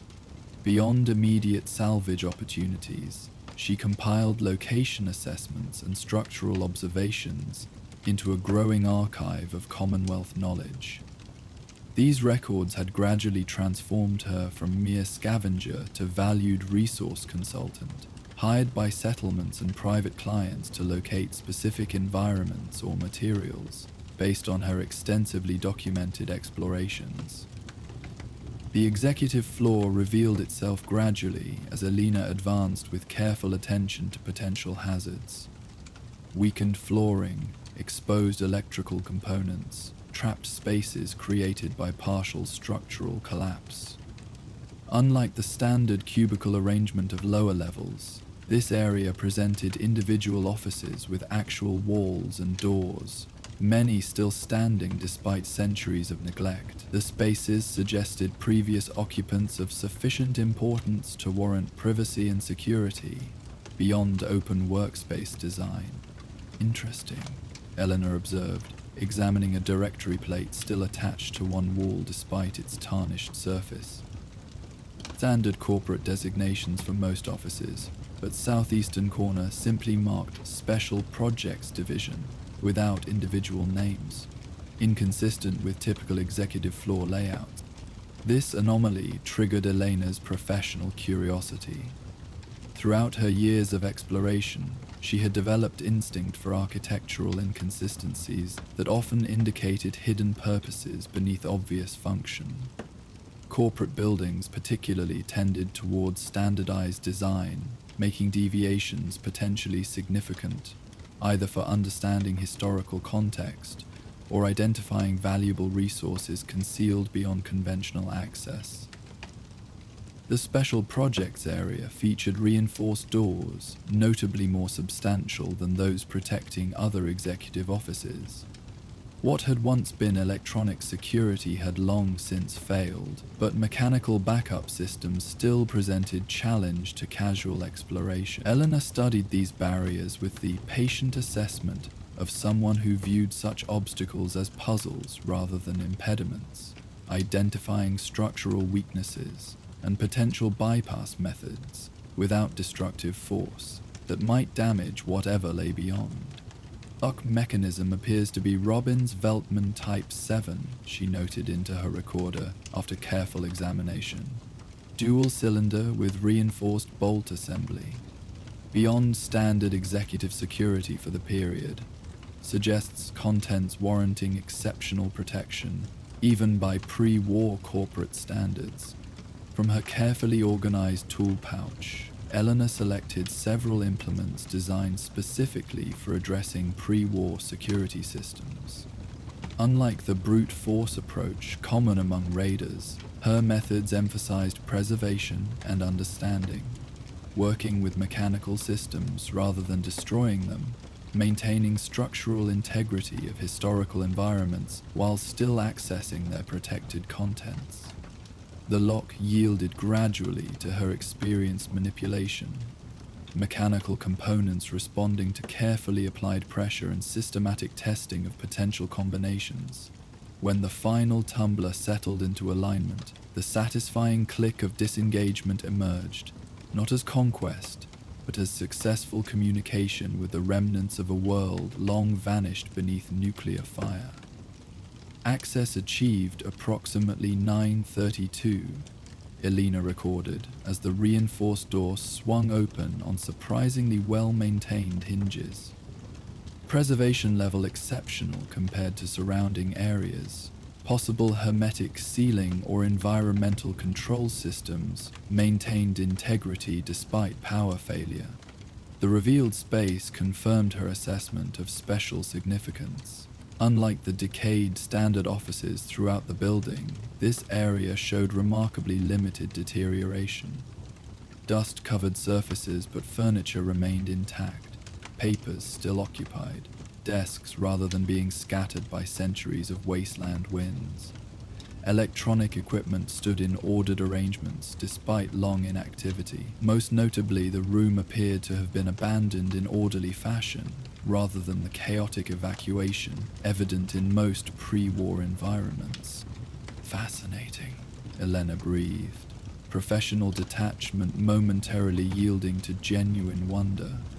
Terminal systems still in place, documents carefully organized rather than hastily abandoned. This wasn't panic evacuation, this was methodical shutdown, with apparent intention of potential return access. Her exploration proceeded with heightened care appropriate to historically significant discovery. Each surface was examined without disturbance, positions of objects mentally recorded before careful movement, potential relationships between items noted for contextual understanding. This approach emphasized knowledge preservation alongside physical acquisition, understanding how this environment had functioned rather than merely extracting valuable components. The central desk dominated the main office space, larger than standard executive furniture with multiple terminal connections suggesting coordination function rather than merely administrative tasks. The surface held several folders arranged in precise alignment, their positioning suggesting deliberate placement rather than circumstantial abandonment. Most intriguing was a small safe installed beneath the desk, its design more sophisticated than typical corporate security containers. Executive materials appear operational in nature rather than administrative, Elena noted, carefully examining documents without disturbing their arrangement. Correspondence, references, assets, target acquisition, and contacts suggesting activities beyond standard corporate function. terminology consistent with specialized security operations rather than typical business processes. As her understanding of the environment developed, a clearer picture emerged of its original purpose. This had not been standard corporate executive space, but rather operational headquarters for something more clandestine, an organization utilizing business legitimacy as cover for activities requiring discretion and deniability. The careful preservation of materials suggested importance beyond quarterly profits or shareholder reports. The safe beneath the desk presented more substantial security challenge than the door locks. Its mechanism remained remarkably preserved, suggesting specialized materials designed specifically for long-term integrity rather than merely protection against unauthorized access. Alina studied this obstacle with professional respect rather than frustration, recognizing quality engineering that had survived centuries beyond its expected operational lifespan. Safe appears to be Winchester, Criterion Model 1X7, she recorded after thorough examination. Military-grade security rather than commercial standard, designed for document protection against both unauthorized access and environmental degradation, rated for moderate blast resistance and electromagnetic pulse shielding, exceptional quality even for pre-war executive protection standards. This discovery elevated the potential significance of whatever lay within. Such security represented substantial investment beyond typical corporate expenditure, suggesting contents warranting protection even by the standards of a world already obsessed with security before nuclear devastation rendered such concerns simultaneously more important and more futile. Unlike the door mechanism, this safe would not yield to standard exploration techniques. Alina considered options with the measured assessment that characterized her professional approach, weighing potential destructive methods against risk of damaging contents, evaluating time investment against probable value, considering whether to mark location for return with specialized equipment rather than pursuing immediate access. Her deliberation was interrupted by discovery of a small anomaly along the safe's rear mounting bracket, a secondary keyhole concealed where casual inspection would overlook its presence. This suggested alternative access method beyond the obvious combination dial, potentially emergency override or maintenance function incorporated by manufacturers anticipating eventual need for access without standard credentials. From her specialized tool collection, Elena selected probing implements designed specifically for such secondary security systems. The mechanism offered substantial resistance despite its remarkable preservation, requiring patient manipulation and systematic testing of potential activation patterns. This process unfolded without frustration or hurry, each attempt providing additional information about internal configuration, gradually building understanding that would eventually yield access. After nearly 40 minutes of careful work, a subtle click indicated successful engagement. The safe door released with gentle pneumatic assistance, suggesting internal pressure system remarkably still functional after centuries without maintenance. Elena paused before opening the container, documenting the moment with professional thoroughness, while acknowledging the genuine historical significance of accessing materials intentionally preserved with such exceptional care. Safe access achieved at approximately 10:17, she recorded. Pneumatic response suggests internal environmental control system potentially still functioning. Contents may have experienced minimal exposure to typical wasteland deterioration factors. With careful precision, Alina opened the safe to reveal its long-protected contents. Rather than the corporate financial records or proprietary technical documentation typical of executive security containers, this safe held a single item, a leather-bound journal secured with mechanical clasp. its surface showing minimal age despite centuries in darkness. The complete absence of accompanying materials emphasized its apparent significance, suggesting intentional isolation from other documentation. Single item present, Elena noted with professional neutrality that concealed growing curiosity. Appears to be personal documentation rather than corporate records. Approximately 9x 6 inches. Leather binding with mechanical rather than electronic security. Exceptional preservation conditions suggesting specialized materials or potential treatment with preservative compounds. The journal's securing mechanism presented minimal challenge compared to the safe itself, yielding to gentle manipulation without requiring specialized tools. Elena handled the book with exceptional care, appropriate to potentially fragile historical artifact, supporting its spine properly while opening the cover to reveal contents protected for centuries from environmental exposure and casual discovery. The first page bore no conventional identification, no name, title, or organizational marking. Instead, a simple alphanumeric code occupied the center position, AX7294M, written in precise handwriting, suggesting methodical personality rather than artistic expression. Below this designation, a single phrase appeared in the same careful script, operational record, authorized access only.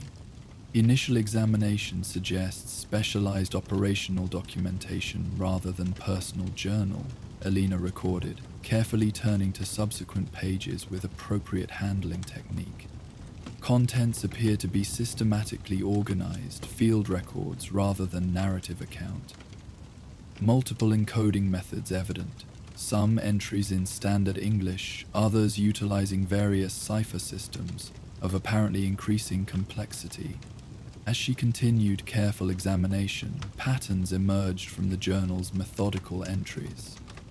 The accessible portions described what appeared to be surveillance operations, strategic assessments, and occasionally operational conclusions, referenced with clinical detachment rather than emotional language.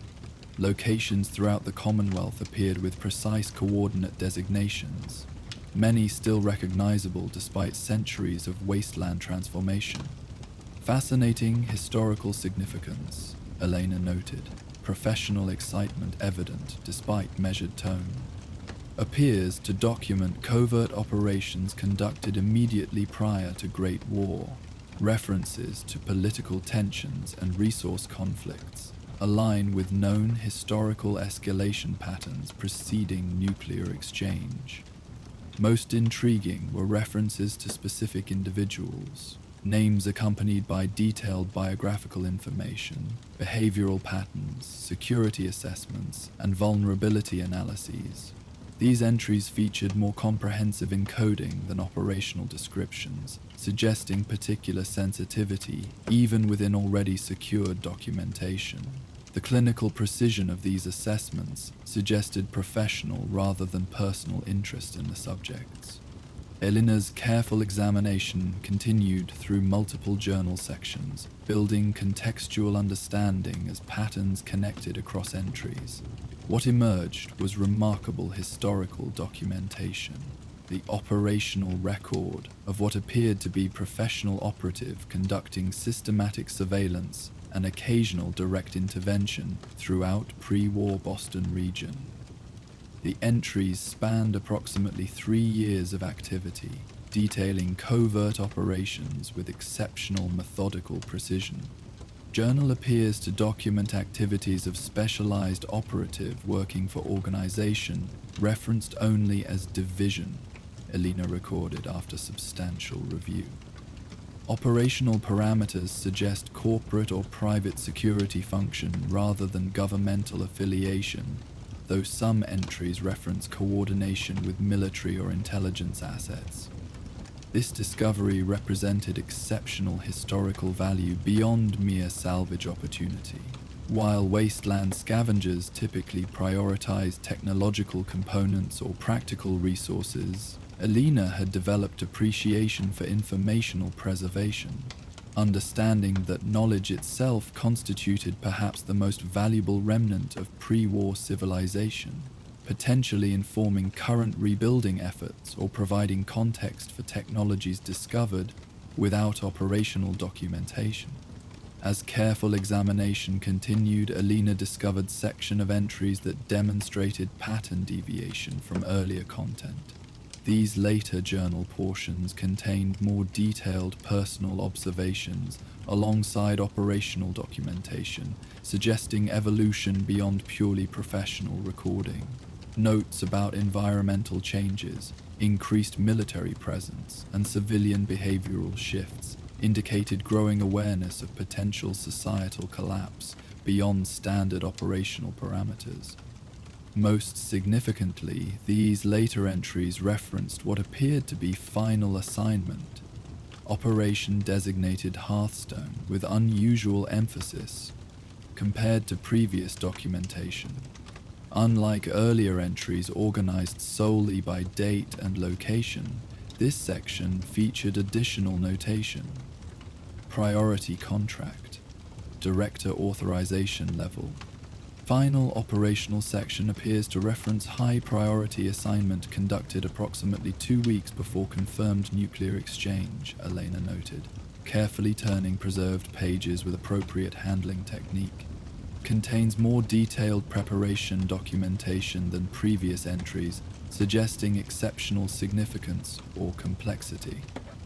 The Hearthstone operation documentation included surveillance photographs preserved within specialized protective sleeves, building schematics annotated with security assessment notations, and timeline projections for operational execution. Target identification remained under highest level encryption, referenced only by code designation rather than name or position description.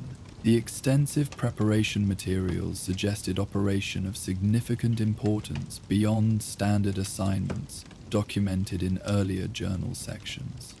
Most intriguing was the final entry, dated October 23, 2077, the day history recorded as beginning of the Great War that transformed civilization into radioactive wasteland. Unlike previous entries documenting completed operations with clinical detachment, this record ended abruptly mid-dementation, without standard operational conclusion or aftermath assessment. The final written line simply noted, "Approach postponed due to emergency civilian evacuation procedures, awaiting division directive regarding contract status." Journal concludes without operational resolution. Elena recorded with scholarly precision that concealed growing personal intrigue. Final entry coincides with known date of nuclear exchange initiation. Suggests operation remained incomplete due to civilization collapse rather than intentional abandonment or successful conclusion. This discovery transformed historical documentation into something more immediately relevant. Operational planning for assignment never completed due to intervening apocalypse. Target potentially surviving what should have been carefully orchestrated elimination. While most pre-war records documented completed processes or established facts, this journal captured interrupted intention, action prepared but never executed, purpose defined but never fulfilled. Eleanor carefully secured the journal in specialized preservation container designed specifically for protecting fragile documentation during transport. Unlike typical scavenging acquisition, focused on immediate practical application or trade value, this discovery warranted careful preservation and comprehensive analysis beyond field assessment capabilities. The potential historical significance extended beyond mere curiosity to potential understanding of pre-war societal functions rarely documented in surviving records. Further examination of the office space revealed additional contextual elements: concealed compartments containing specialized equipment components, communication devices designed for encryption beyond standard corporate security, surveillance tools with military-grade specifications rather than civilian market availability. These discoveries confirmed the operative nature of the journal's owner beyond initial assessment, suggesting professional capabilities beyond typical security personnel. Location appears to have served as operational base rather than merely administrative office, Elena noted as exploration continued with methodical thoroughness. Equipment components suggest specialized field capabilities including surveillance, covert entry, and secure communication, consistent with journal documentation of extensive information gathering preceding operational execution. As morning progressed toward afternoon, Elena completed comprehensive documentation of the discovery environment, recording spatial relationships between components, preserving contextual information alongside physical acquisition, ensuring knowledge preservation extended beyond merely removing valuable items.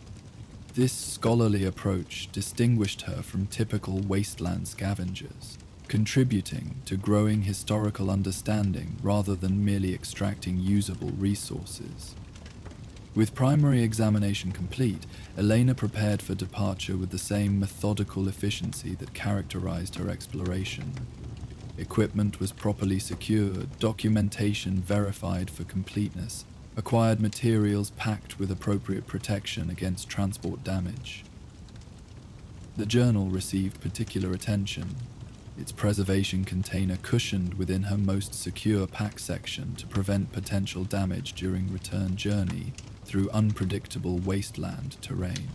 Before leaving, Eleanor implemented her standard documentation protocols, marking the location with inconspicuous but recognizable symbols that would allow future return if necessary, recording specific access routes and security bypass methods for potential subsequent exploration, preserving environmental integrity to extent possible given extraction requirements.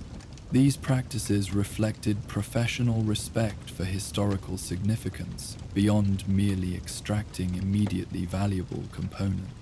Concluding primary exploration approximately 1430, she recorded as final documentation before departure.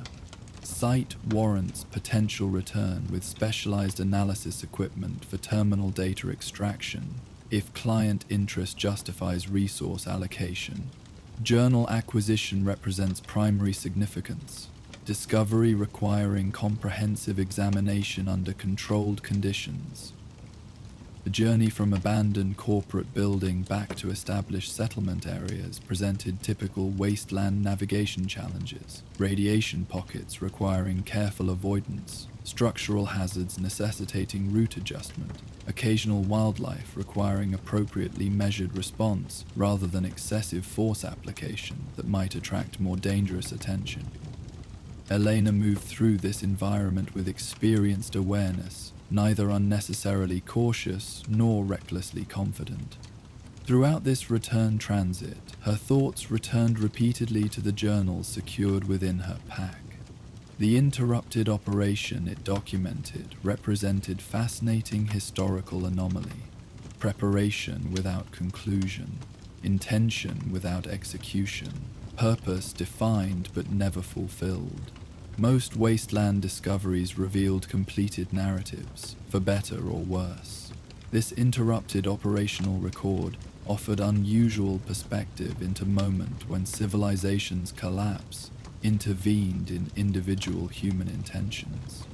Arriving at her established workspace in Diamond City's upper residential section by early evening, Eleanor implemented standard return protocols, equipment verification and maintenance, acquisition documentation and preliminary assessment, secure storage of recovered materials in appropriate environmental conditions. The journal received special attention, carefully positioned in controlled environment preservation container designed specifically for protecting fragile documentation from typical wasteland degradation factors.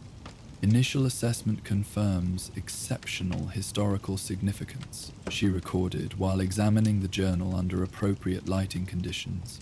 Operational documentation provides unprecedented insight into pre-war covert activities beyond governmental or military frameworks. Corporate or private contractor methodology, rarely preserved in accessible historical record. Most settlement residents would have immediately leveraged such discovery for maximum immediate profit, selling to collectors, trading to Brotherhood scribes seeking technical documentation, or ransoming information to individuals potentially connected to historical events. Elena's approach reflected different priorities. Comprehensive understanding before determination of appropriate disposition, knowledge preservation alongside potential profit consideration, ethical assessment of information potentially still relevant despite centuries passing since its creation.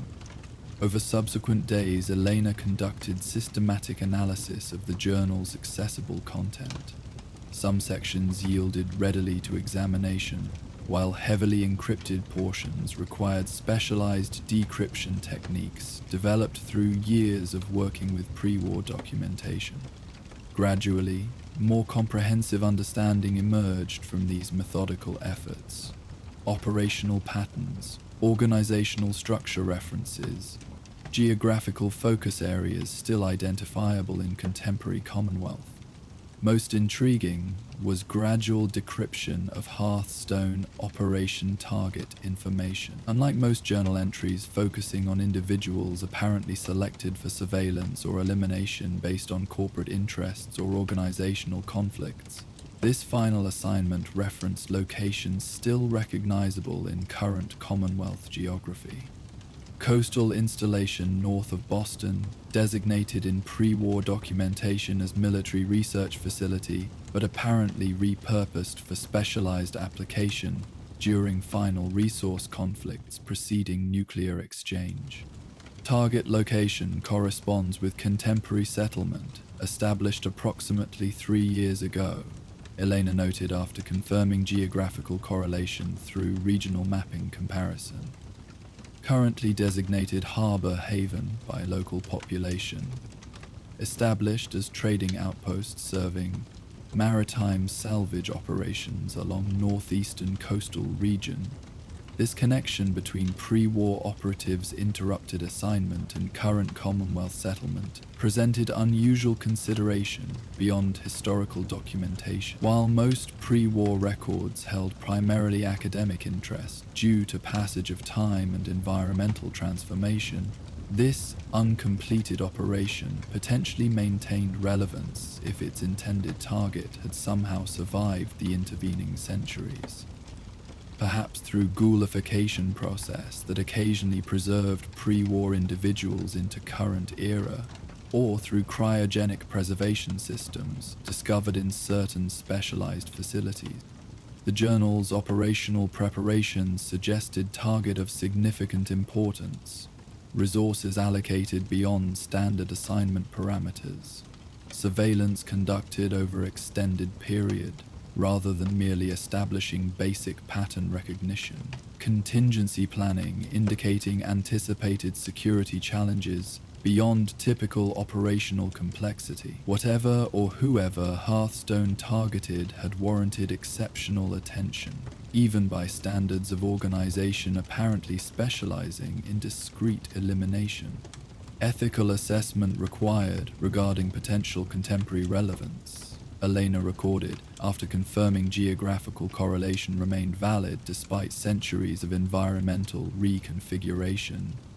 Historical documentation potentially transitions from merely academic interest to practical application if operational target preserved through exceptional circumstances. This consideration introduced complexity beyond typical salvage assessment. While most discoveries presented straightforward evaluation based on physical resource value or historical information significance, this interrupted operational record created unusual intersection between past intention and present reality. Contract never fulfilled, target potentially surviving what was intended as carefully orchestrated elimination. Operational parameters established but never executed due to civilization's intervening collapse. After several days of careful analysis and consideration, Elena reached decision regarding appropriate response to this unique discovery. Rather than merely preserving information for historical documentation or leveraging for immediate profit through sale to collectors, professional responsibility suggested verification of potential contemporary relevance through direct observation of the identified location. This approach would determine whether historical discovery represented merely interesting documentation or potentially active information still relevant to current Commonwealth dynamics. Implementing field verification protocol, she recorded while preparing equipment appropriate for extended observation operation. Will conduct preliminary assessment of Harbour Haven settlement to determine potential historical continuity without direct engagement or information disclosure. Observation only until contemporary significance confirmed or dismissed. The journey to coastal location referenced in the journal required approximately 3 days of careful travel through Commonwealth territory of varying security status.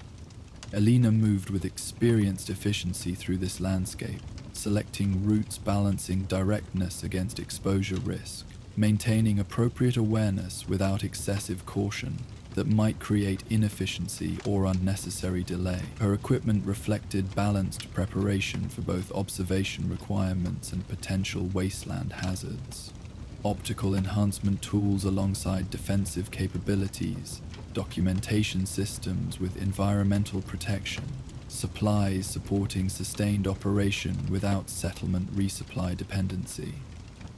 Harbour Haven gradually emerged against coastal horizon as Elena established observation position on elevated terrain approximately 1 kilometer from settlement perimeter. The community appeared substantially developed compared to many Commonwealth settlements. Proper defensive walls rather than makeshift barricades, organized construction patterns suggesting planning beyond immediate necessity, functioning harbor facilities supporting maritime operations, unusual in post-war environment, where most focused on terrestrial concerns given aquatic radiation challenges. Initial assessment indicates established settlement with approximately 40 to 50 permanent residents. Eleanor noted through observation scope providing detailed visualization without proximity requirements. Defensive infrastructure suggests organized security beyond typical wasteland improvisation. Maritime focus, unusual for Commonwealth settlement patterns, indicating specialized economic foundation. From concealed observation position, Elena documented Harbour Haven operations over subsequent 2 days. Personnel movements, security patterns, interaction with occasional trading caravans, maritime vessel departures and returns with apparent salvage acquisition. The community demonstrated atypical prosperity compared to most Commonwealth settlements, suggesting either exceptional resource access or unusually effective leadership establishing sustainable operational patterns. Most significant observation emerged on the 3rd day, when settlement leader emerged for apparent inspection of maritime vessel returning with salvage acquisition. Unlike most residents displaying typical wasteland appearance reflecting radiation exposure and environmental hardship across generations, this individual presented distinctive characteristics, suggesting potential pre-war origin. Physical movements demonstrating military bearing despite relaxed settlement context. Interaction patterns indicating authority derived from experience rather than merely allocated position. Observational awareness extending beyond immediate concerns to broader environmental assessment. Potential historical continuity identified. Elena recorded with professional neutrality despite growing personal intrigue. Settlement leader demonstrates behavioral characteristics inconsistent with typical Commonwealth developmental patterns, suggesting possible pre-war origin or exceptional training preservation through established lineage. This observation significantly increased potential contemporary relevance of the journal's interrupted operation. If Harbour Haven's leader indeed represented survival of Hearthstone's intended target, whether through ghoulification, cryogenic preservation, or other exceptional circumstance, then the operative's interrupted assignment potentially maintained relevance despite centuries passing since its inception. The uncompleted contract possibly represented loose end extending from pre-war operational parameters into current Commonwealth reality. This realization created ethical complexity beyond standard historical documentation. The journal represented interrupted intention rather than merely historical record. Operation prepared but never executed, purpose defined but never fulfilled. If targets survived through exceptional circumstances while operatives ceased function due to civilization collapse, what responsibility accompanied discovery of this interrupted operational continuum? Did historical intention deserve fulfillment despite centuries of intervening transformation? Or did apocalyptic intervention effectively render pre-war purposes irrelevant to post-war reality?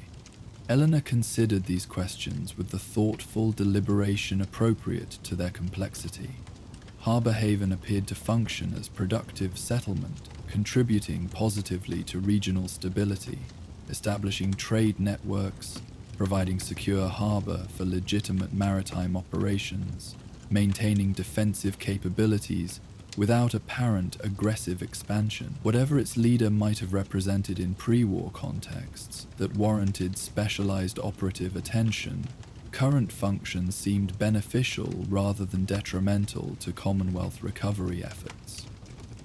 Contemporary assessment suggests positive functional role regardless of potential historical designation, she recorded after extended observation confirmed initial impressions. Settlement operations contribute to regional stability through legitimate trade facilitation and maritime resource acquisition. Leadership demonstrates effective security implementation after thorough consideration of both historical documentation and contemporary observation. Elena reached conclusion regarding appropriate response to this unique intersection of interrupted past and continuing present. The journal would be preserved as historically significant documentation, its information maintained for academic understanding rather than operational application. The incomplete contract would remain unfulfilled, its interruption by nuclear apocalypse accepted as effective termination rather than merely postponement, awaiting eventual completion. Operational assessment complete, she recorded while preparing for departure from observation position. Historical significance confirmed without contemporary application requirement. Documentation will be preserved for academic purposes, with specific operational details secured against potential misapplication. This decision reflected Elena's evolved understanding of her role beyond mere scavenging or information brokering. The wasteland contained countless broken connections between intentions and outcomes, purposes defined but never fulfilled, trajectories interrupted by apocalyptic intervention. Attempting to complete such interrupted continuities centuries later served no constructive purpose in rebuilding civilization from radioactive remains of what had been destroyed partially through failure to recognize when certain operational parameters required reconsideration, rather than merely persistent execution. As morning light began illuminating eastern horizon, Elena departed observation position with the same methodical efficiency that characterized all her operations. The journal remained secured in specialized preservation container, its historical significance acknowledged, while its operational relevance was respectfully retired. Some loose ends warranted preservation as historical documentation, rather than completion according to original parameters, established in fundamentally different world that no longer existed except in fragmented records and occasional physical remnants. The Commonwealth stretched before her as she began journey toward established secure storage location. where the journal would join other historically significant documentation in carefully maintained preservation environment. This landscape bore little resemblance to the world that had commissioned the interrupted operation documented in those pages, yet contained occasional continuities connecting pre-war intentions to post-war realities, discerning which connections warranted maintenance and which required respectful retirement, represented wisdom beyond merely preserving or applying information. Without contextual understanding, Eleanor moved through morning light with measured steps that acknowledged both Journey's physical requirements and philosophical considerations emerging from this unusual discovery. The journal would remain incomplete as its operative had left it centuries earlier, its final operation interrupted by civilization's collapse, rather than concluded according to parameters established in world consumed by nuclear fire. Some loose ends deserved documentation rather than resolution, their very incompleteness revealing important truth about human purposes and their vulnerability to larger forces beyond individual or organizational control. As the Commonwealth Day brightened toward full morning illumination, the preserved journal continued its journey, not toward operational application, but toward careful preservation and thoughtful integration into growing understanding of how pre-war world had functioned and ultimately failed. The incomplete contract would remain unfulfilled, its interruption accepted as appropriate conclusion rather than temporarily postponed execution. In Wasteland built from civilization's catastrophic ending, some stories deserve to remain unfinished, their interrupted narratives more valuable as cautionary documentation than completed, according to parameters established in world that had destroyed itself partially through failure to reconsider certain operational trajectories before their catastrophic conclusion.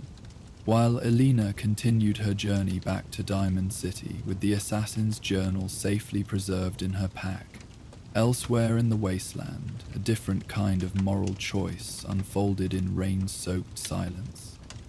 Beneath a crumbling overpass, a hooded figure lowered their weapon, making a decision that would ripple across the Commonwealth in ways they couldn't imagine. As our historian safeguards the secrets of an unfinished contract, our next tale beckons from that moment of unexpected mercy between hunter and hunted. Join us for the price of mercy. Rain fell in gentle persistence across the Commonwealth, transforming the harsh wasteland into something almost melancholic in its glistening beauty. Water traced silver paths down ruined buildings, collected in small pools that reflected broken skies, and softened the edges of a world defined by harshness and survival. The distinctive scent of rain-soaked earth rose from ground long contaminated by radiation, creating an atmosphere both familiar and alien, a sensory reminder of nature's patient reclamation of what humanity had so violently abandoned. Beneath a partially collapsed highway overpass, the rain created a rhythmic backdrop of gentle percussion, water finding paths through cracked concrete to form improvised waterfalls of varying intensity. This unplanned architecture created a sheltered pocket where the downpour became muted ambience rather than direct experience, a rare space of relative dryness in the otherwise soaked landscape stretching toward distant horizons. Two figures occupied this accidental sanctuary, their positions frozen in a moment of profound decision that seemed to extend beyond normal temporal constraints. One stood with the balanced posture of professional capability, right arm extended to hold a weathered but well-maintained pistol aimed with unwavering precision. The other knelt approximately 3 meters away, hands raised in the universal gesture of surrender, face displaying neither terror nor defiance, but something more complex. Resigned acceptance, tempered with quiet dignity, Kieran adjusted his grip on the pistol with microscopic precision, years of training automatically compensating for the slight tremor that had inexplicably developed in muscles normally steady as bedrock. Nothing in his extensive experience explained this physiological anomaly. Not the weather conditions, not fatigue from the 3-day tracking operation, not any tactical element of the current situation. The tremor originated from something deeper, something that professional discipline had previously rendered irrelevant to operational execution. "You tracked me well," observed the kneeling man, his voice carrying the distinctive rasp of damaged vocal cords. "Better than the others. They relied on numbers and firepower. You used patience and observation." Despite his vulnerable position, his tone conveyed professional assessment rather than desperate flattery. Rare quality in the wasteland. Kieran maintained disciplined silence. Conversation served no tactical purpose in terminal operational phases. The contract parameters were unambiguous, the identification confirmation absolute, the isolation opportunity optimal for clean execution without collateral complications. 37 previous assignments had concluded with similar tactical clarity, professional efficiency transforming potential complexity into straightforward completion. Yet the pistol's alignment drifted by approximately 2 millimeters, an unprecedented deviation in operational execution. Kieran corrected automatically, muscle memory realigning the sights with center mass of the target. The distance guaranteed lethal outcome regardless of minor alignment variations, but the deviation itself represented anomaly requiring acknowledgement, if not explanation. Rain continued its gentle percussion against the concrete above and around them, creating a strange intimacy in this pocket of relative shelter amid the Commonwealth's vast indifference. Kieran registered these environmental factors with habitual situational awareness, cataloging potential tactical implications while maintaining primary focus on the immediate operational conclusion. "The woman who hired you," the kneeling man said after several moments of silence, "did she mention the medical supplies?" This unexpected question penetrated Kieran's operational focus. Contract briefings typically included justification elements, standard narrative components regarding target transgression or threat assessment, but experienced operatives recognized these as formulaic rather than informational.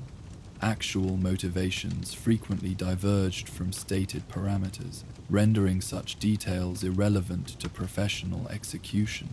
What mattered was verification, not vindication. Yet something in the man's tone, not pleading, but merely inquiring, created momentary hesitation. Kieran's extensive training included recognition of manipulation attempts. Yet this question contained no emotional leverage, no apparent deception framework. It seemed presented as simple informational inquiry, as though the answer held significance beyond immediate tactical exchange. "Not relevant," Kieran responded, the words emerging with unexpected autonomy despite operational protocols typically excluding unnecessary communication. The kneeling man nodded slightly, accepting this response without surprise or distress. Understandable. Compartmentalization serves operational efficiency. His familiarity with professional terminology suggested background beyond typical wasteland opportunist. The supplies were heading to refuge settlement, vaccination components for an outbreak affecting primarily children, time-sensitive materials. Kieran maintained weapon alignment while processing this information against known contextual elements. Refuge settlement appeared in regional intelligence as established community, with functional governance and legitimate trade relationships. Recent communication monitoring had indeed referenced disease containment challenges, though specific details remained unverified through primary sources. "Your client controls the only alternative supply route," the kneeling man continued, his tone remaining conversational rather than desperate. Price increased 400% upon learning of the outbreak's severity. Settlement couldn't meet terms with available resources. I was transporting alternative supply acquisition when your tracking began. This information created unwelcome complexity. Contract parameters had designated target elimination justified through alleged supply theft and settlement endangerment.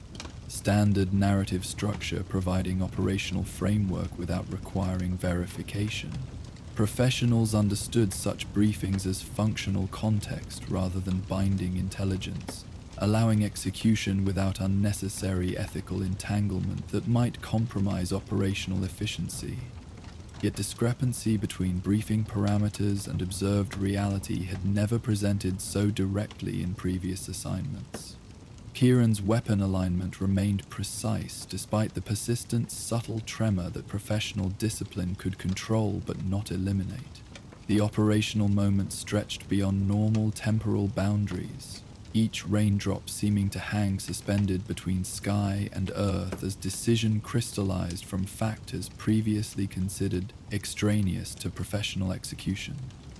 "I'm not asking for my life," the kneeling man clarified, perhaps sensing the internal recalibration occurring behind Kieran's outwardly unchanged expression. "The contract exists. You've demonstrated exceptional professional capability in fulfilling it to this point. I merely thought you should possess complete information before conclusion. Professional courtesy." This framing resonated unexpectedly. Throughout years of operational activity, Kieran had maintained stringent professional standards, clean execution without collateral damage, precise fulfillment without unnecessary suffering, tactical discipline that minimized broader impact beyond specific contractual parameters. This approach differentiated professional operation from wasteland raiding or faction violence, justifying the distinction at least within operational self-concept. The rain's gentle rhythm continued uninterrupted, water finding various paths through damaged concrete to create distinctive sound patterns that seemed to emphasize the suspended nature of this moment. Environmental awareness registered a distant radstorm moving northwest, well beyond immediate tactical relevance, yet somehow significant within expanded situational assessment that had unexpectedly developed. "The medical supplies?" Kieran asked, the question emerging from decision processes occurring beneath conscious tactical consideration. "Secured in a drainage tunnel approximately half-kilometer east of this position," the kneeling man answered without hesitation, apparently unsurprised by the inquiry. "Waterproof containers, clearly marked for medical application. Access point concealed but not locked. Could reach refuge settlement within 6 hours by direct route, potentially saving 17 children, currently in critical condition." Kieran processed this information with professional assessment rather than emotional response. Verification seemed reasonably probable given the target's calm delivery and absence of typical deception indicators. Operational parameters permitted adjustment based on field intelligence when tactical situation warranted recalibration. Previous assignments had occasionally required minor modification to achieve optimal execution, though never involving core objective reassessment. The pistol's alignment remained unwavering despite the subtle internal tremor that continued without apparent physiological explanation. The operational moment had extended beyond standard temporal parameters, each second expanding to contain multitudes of assessment, recalibration, and decision frameworks previously considered extraneous to professional function. Rain traced silver patterns down the kneeling man's weathered face, its gentle persistence creating an almost ceremonial atmosphere within this unintentional sanctuary beneath broken infrastructure. The Commonwealth stretched vast and indifferent around this singular moment of decision, its harsh reality temporarily transformed by precipitation into something almost beautiful in its glistening desolation. With fluid motion born of thousands of practice repetitions, Kieran adjusted aim approximately 30 degrees rightward and slightly upward. The pistol discharged with controlled precision, its sound partially absorbed by the ambient rainfall. The bullet impacted concrete approximately 20 centimeters from the kneeling man's position, close enough to communicate capability, distant enough to clearly indicate deliberate miss rather than execution failure. Contract terms permit target escape during environmental complication, Kieran stated, weapon lowered but maintained at ready position. Rainfall creating tactical visibility limitation and potential evidence preservation challenges. Operational parameters allow reattempt during improved conditions rather than compromised execution. This professional framing provided operational justification for what both recognized as fundamentally different decisions. The kneeling man remained motionless for several heartbeats, processing the unexpected development with the same calm he had demonstrated throughout the encounter. When he finally spoke, his voice carried neither excessive gratitude nor triumphant relief, but simple acknowledgement. "Understood," he said quietly. "Refuge settlement will remember this decision, whatever operational terminology frames it." Kieran maintained neutral expression despite unprecedented internal recalibration occurring beneath professional exterior. "The contract remains active. Different operative may receive assignment if I report execution failure rather than temporary postponement.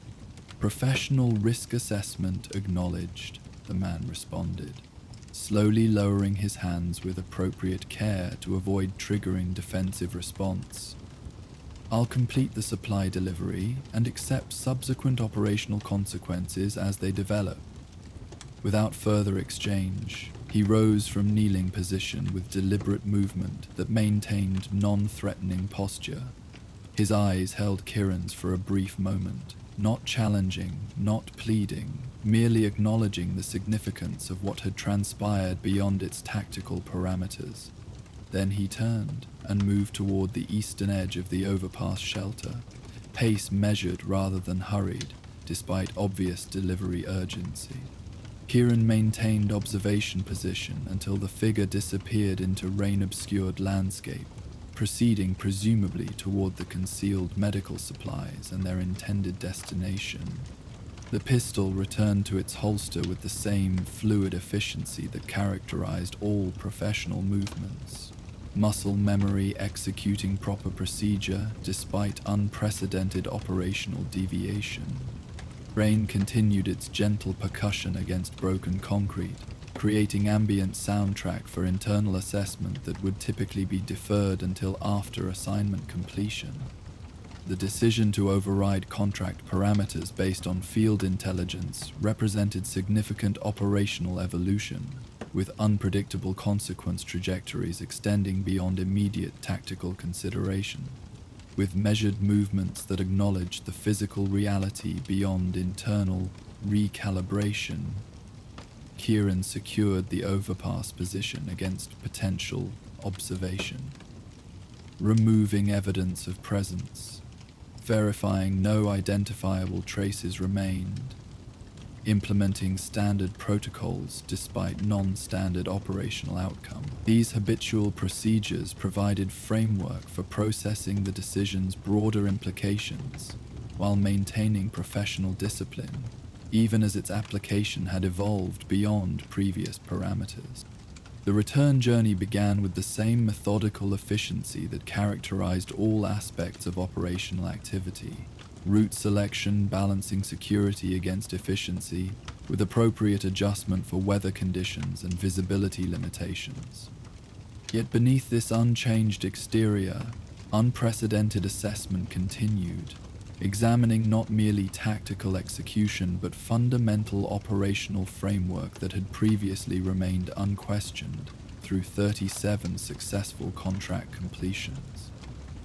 As distance from the decision point increased through careful wasteland navigation, Kieran processed the potential consequences with professional thoroughness.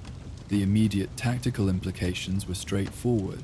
Explaining execution failure through environmental factors provided plausible framework that preserved professional reputation while creating temporary operational delay. This approach would likely result in contract maintenance rather than immediate reassignment, providing decision space for subsequent assessment. More complex were the broader implications, extending beyond immediate tactical considerations. The operational deviation represented fundamental recalibration rather than merely adjusted execution parameters. Information that would previously have been categorized as contextually irrelevant had influenced core decision framework, introducing elements previously considered extraneous to professional function. This evolution created precedent that could not be isolated to single operational anomaly. Once recognized, such factors could not be subsequently ignored without conscious suppression.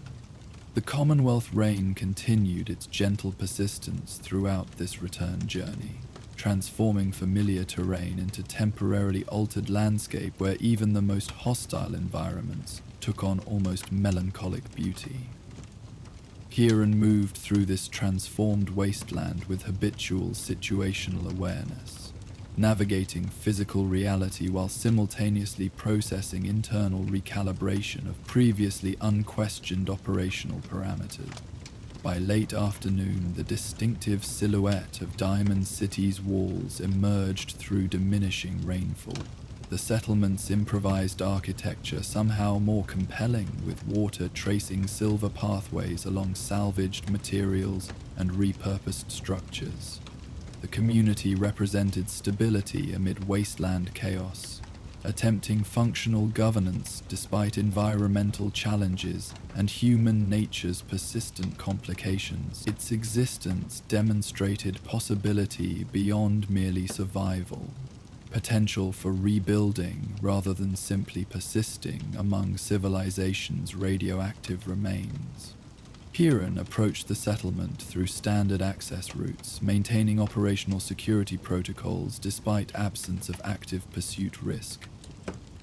The established cover identity, wasteland trader specializing in specialized mechanical components, provided unremarkable entry framework, requiring minimal engagement with security personnel. This professional thoroughness continued despite internal recognition that operational paradigms had experienced fundamental rather than merely tactical evolution.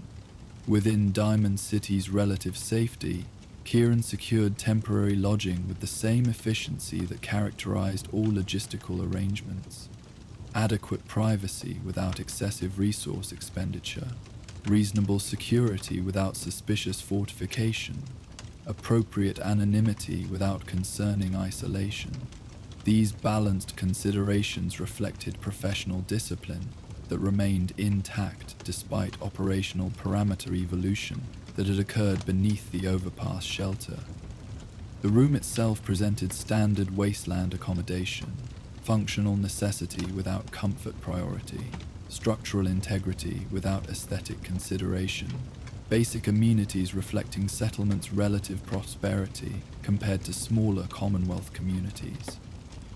Kieran conducted standard security verification before allowing physical decompression from operational posture maintained throughout prolonged field activity.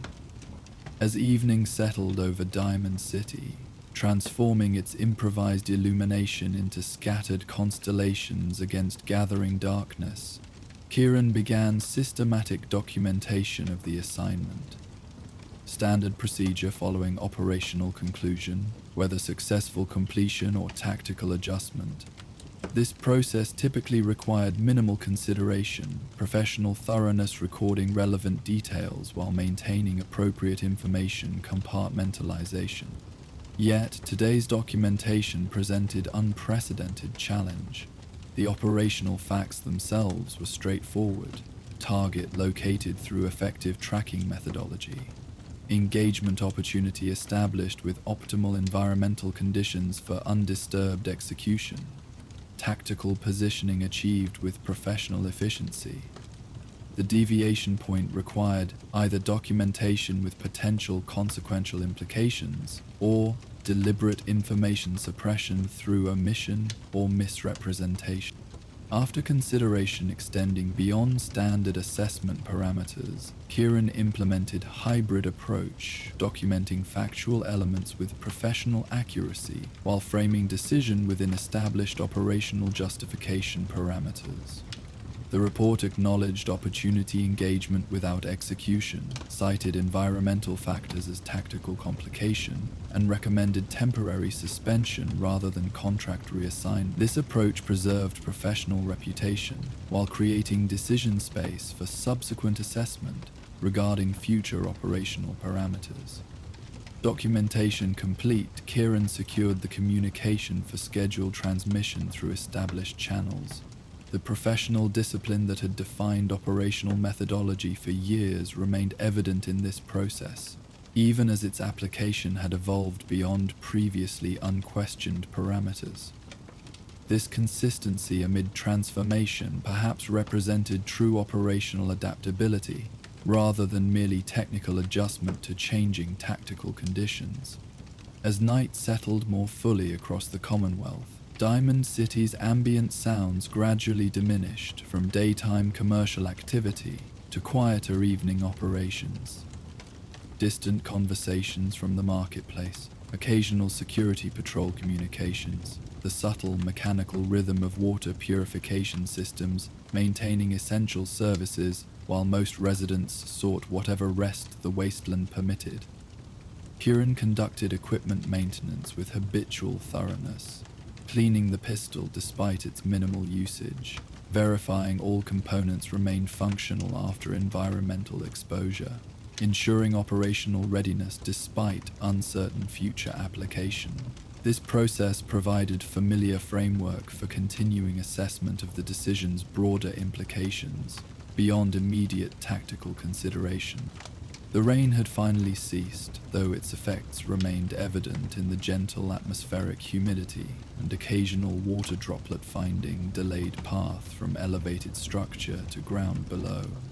This environmental transition seemed appropriate backdrop for internal recalibration occurring beneath unchanged professional exterior, fundamental shift occurring without dramatic rupture, evolution rather than revolution in operational parameters.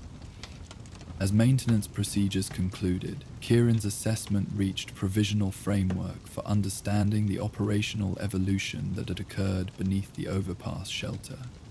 The decision had not represented emotional response, overriding professional judgment, but rather expanded definition of what constituted relevant operational factors. Information previously categorized as contextually extraneous had demonstrated legitimate significance when properly integrated into comprehensive assessment. The contract itself had contained internal contradiction when examined against field intelligence, protection of settlement interests serving as justification for target elimination, while actual execution would potentially harm settlement through prevention of critical medical supply delivery.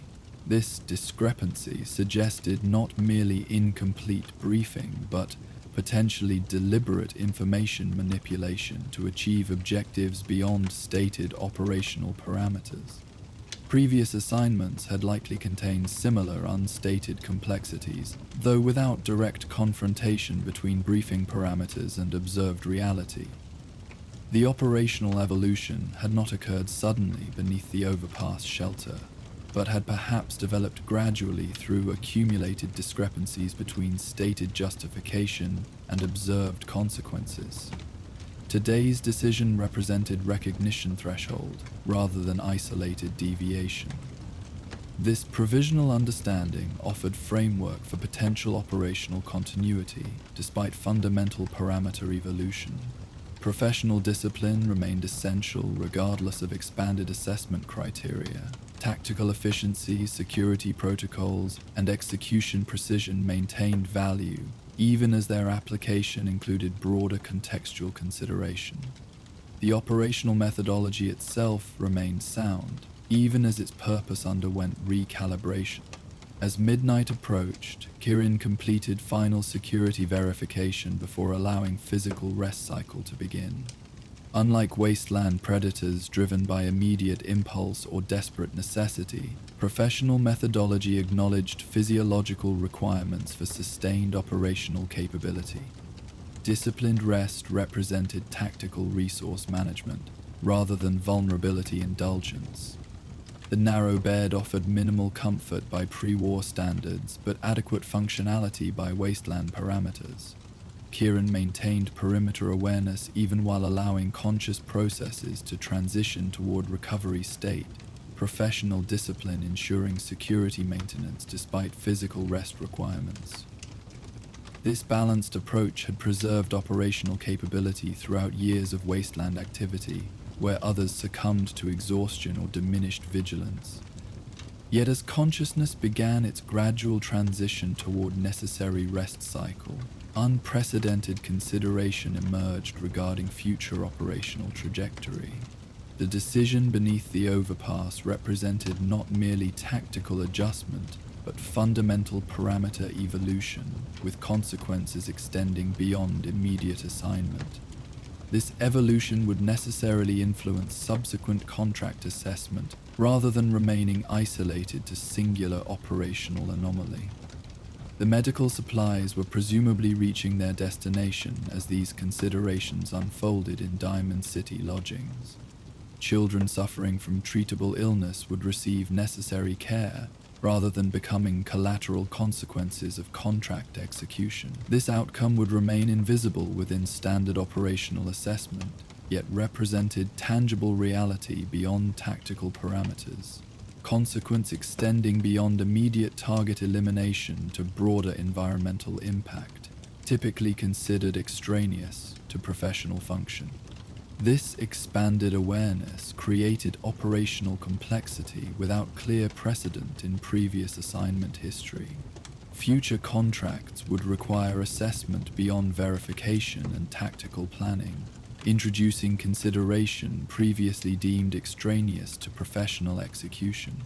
This evolution represented neither operational compromise nor sentimental interference, but rather expanded definition of relevant factors within comprehensive assessment framework. As rest cycle progressed toward deeper recovery state, provisional decision formed regarding immediate operational trajectory. The scheduled transmission would proceed as documented, creating temporary contract suspension rather than immediate reassignment.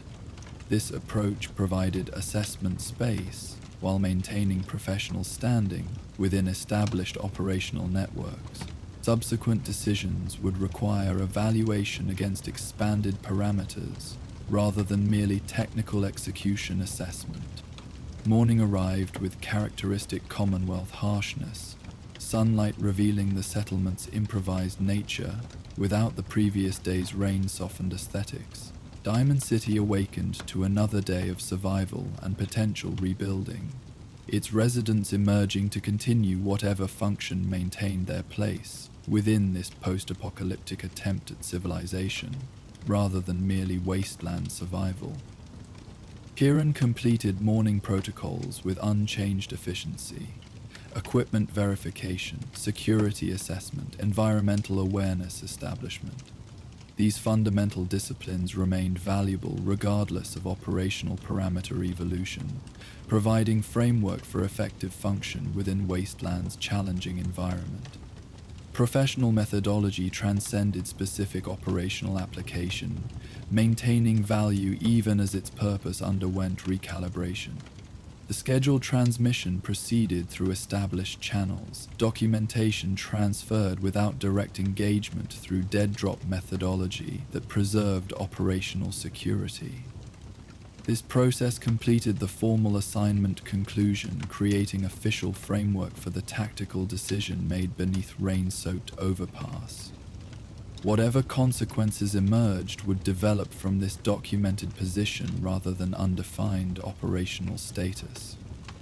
As morning progressed toward midday, Kieran observed Diamond City's market operations from inconspicuous position that permitted comprehensive awareness without drawing attention. The settlement's commercial activity represented collaboration beyond merely individual survival. Interdependent functions creating stability through specialization and exchange, rather than isolated self-sufficiency. This social framework demonstrated possibility beyond Wasteland's typical predator-prey relationship, suggesting alternative organizing principles to strength-based dominance hierarchies. Radio transmissions monitored through portable receiver provided environmental intelligence beyond immediate observational parameters. Among standard communications, trade notifications, security alerts, personal exchanges, emerged specific reference that captured particular attention. Report of medical supply delivery to refuge settlement, with multiple critical patients showing improvement following treatment administration. The information arrived embedded within routine regional updates, its significance invisible to typical wasteland awareness, yet profoundly relevant to recent operational decision. This confirmation provided concrete validation of the target's information accuracy, suggesting genuine humanitarian motivation rather than merely manipulation attempt during potentially terminal encounter. The operational deviation had achieved stated objective beyond immediate tactical parameters, creating positive outcome that standard execution would have prevented despite formal contract justification framing target elimination as settlement protection measure. As this information integrated into comprehensive assessment, Kieran reached provisional conclusion regarding future operational trajectory. Contract selection would require enhanced verification beyond provided briefing parameters, introducing assessment criteria previously considered extraneous to professional function. Execution methodology would maintain established discipline while expanding definition of relevant contextual factors. The operational evolution represented neither compromise nor abandonment, but rather maturation beyond limited parameters that masked potential contradiction between stated justification and actual consequence. With this framework established, Kieran began preparation for departure from Diamond City. The wasteland stretched vast and challenging beyond settlement walls, its harsh reality temporarily transformed by yesterday's rainfall, but gradually returning to characteristic desolation. Whatever operational evolution had occurred beneath that overpass shelter would face continuous testing in an environment defined by survival pressure and limited resources. Yet something had fundamentally shifted despite outwardly unchanged professional methodology. The decision to override contract parameters based on field intelligence represented recognition that operational function existed within larger consequence framework, rather than isolated tactical assessment. This expanded awareness created complexity without precedent in previous assignment history, introducing consideration previously deemed extraneous to professional execution. As Kieran moved through Diamond City's main gate toward the wasteland beyond, professional discipline remained evident in every aspect of movement and awareness. The pistol rested in its holster, maintained with characteristic thoroughness despite minimal usage during previous assignment. Equipment had been verified, supplies replenished, security protocols observed with unchanged efficiency. By all external assessment, the operative who departed Diamond City appeared identical to the one who had arrived the previous evening. Yet beneath this unchanged exterior, operational parameters had experienced fundamental evolution rather than merely tactical adjustment. Information previously categorized as contextually irrelevant had demonstrated legitimate significance when properly integrated into comprehensive assessment. The contract's internal contradiction when examined against field intelligence had revealed potential manipulation beyond stated This recognition threshold represented operational maturation rather than compromise or abandonment. The Commonwealth wasteland stretched before this evolved operative, harsh, challenging, unforgiving of error or hesitation despite its temporary transformation by yesterday's rainfall. Whatever consequences emerged from the decision beneath that overpass would develop within this unforgiving environment, rather than theoretical assessment frameworks. The mercy shown would generate ripples through regional dynamics in ways impossible to fully predict or control, potentially creating both positive and negative outcomes beyond immediate tactical parameters. Yet the decision itself remained valid within expanded operational assessment. The medical supplies had reached their destination. Children were receiving treatment that would have been prevented by standard contract execution, and the fundamental contradiction between stated protection justification and actual harmful consequence had been resolved through operational evolution rather than blind parameter adherence. As distance from Diamond City increased through careful wasteland navigation, Kieran considered potential future operational applications with professional thoroughness. Contract selection would implement enhanced verification methodology. Execution parameters would incorporate broader consequence assessment, and operational discipline would maintain technical excellence while expanding relevant contextual consideration. This evolution represented neither rejection of professional methodology nor sentimental compromise, but rather maturation beyond artificially limited parameters. The wasteland continued its harsh existence around this evolved operative, radioactive, violent, challenging, yet occasionally transformed by unexpected beauty like yesterday's rainfall or today's distant wildflowers somehow thriving amid contaminated soil. Survival remained priority within this environment, yet possibility extended beyond merely continued existence to potential rebuilding of something valuable amid civilization's radioactive remains. The mercy shown beneath that rain-soaked overpass represented acknowledgement of this larger framework beyond immediate tactical parameters, recognition that operational function existed within consequence ecosystem rather than isolated assessment metrics. Whatever future assignments developed would incorporate this expanded awareness, maintaining professional discipline while acknowledging broader context previously considered extraneous to execution parameters. As afternoon sun cast long shadows across broken landscape, Kieran continued methodical movement through Commonwealth territory with unchanged situational awareness and tactical efficiency. The pistol remained secured but accessible, equipment distributed for optimal function without unnecessary encumbrance, route selection balancing security against efficiency with appropriate environmental assessment. Yet beneath this unchanged methodology, something fundamental had evolved through decision made beneath rain-soaked concrete, as water traced silver pathways down target's weathered face. Mercy had entered operational parameters not as weakness or compromise, but as legitimate factor within comprehensive assessment framework. This evolution would necessarily influence all subsequent contracts, introducing consideration previously deemed extraneous to professional function. The price of mercy remained uncertain, as its consequences continued developing beyond immediate tactical resolution.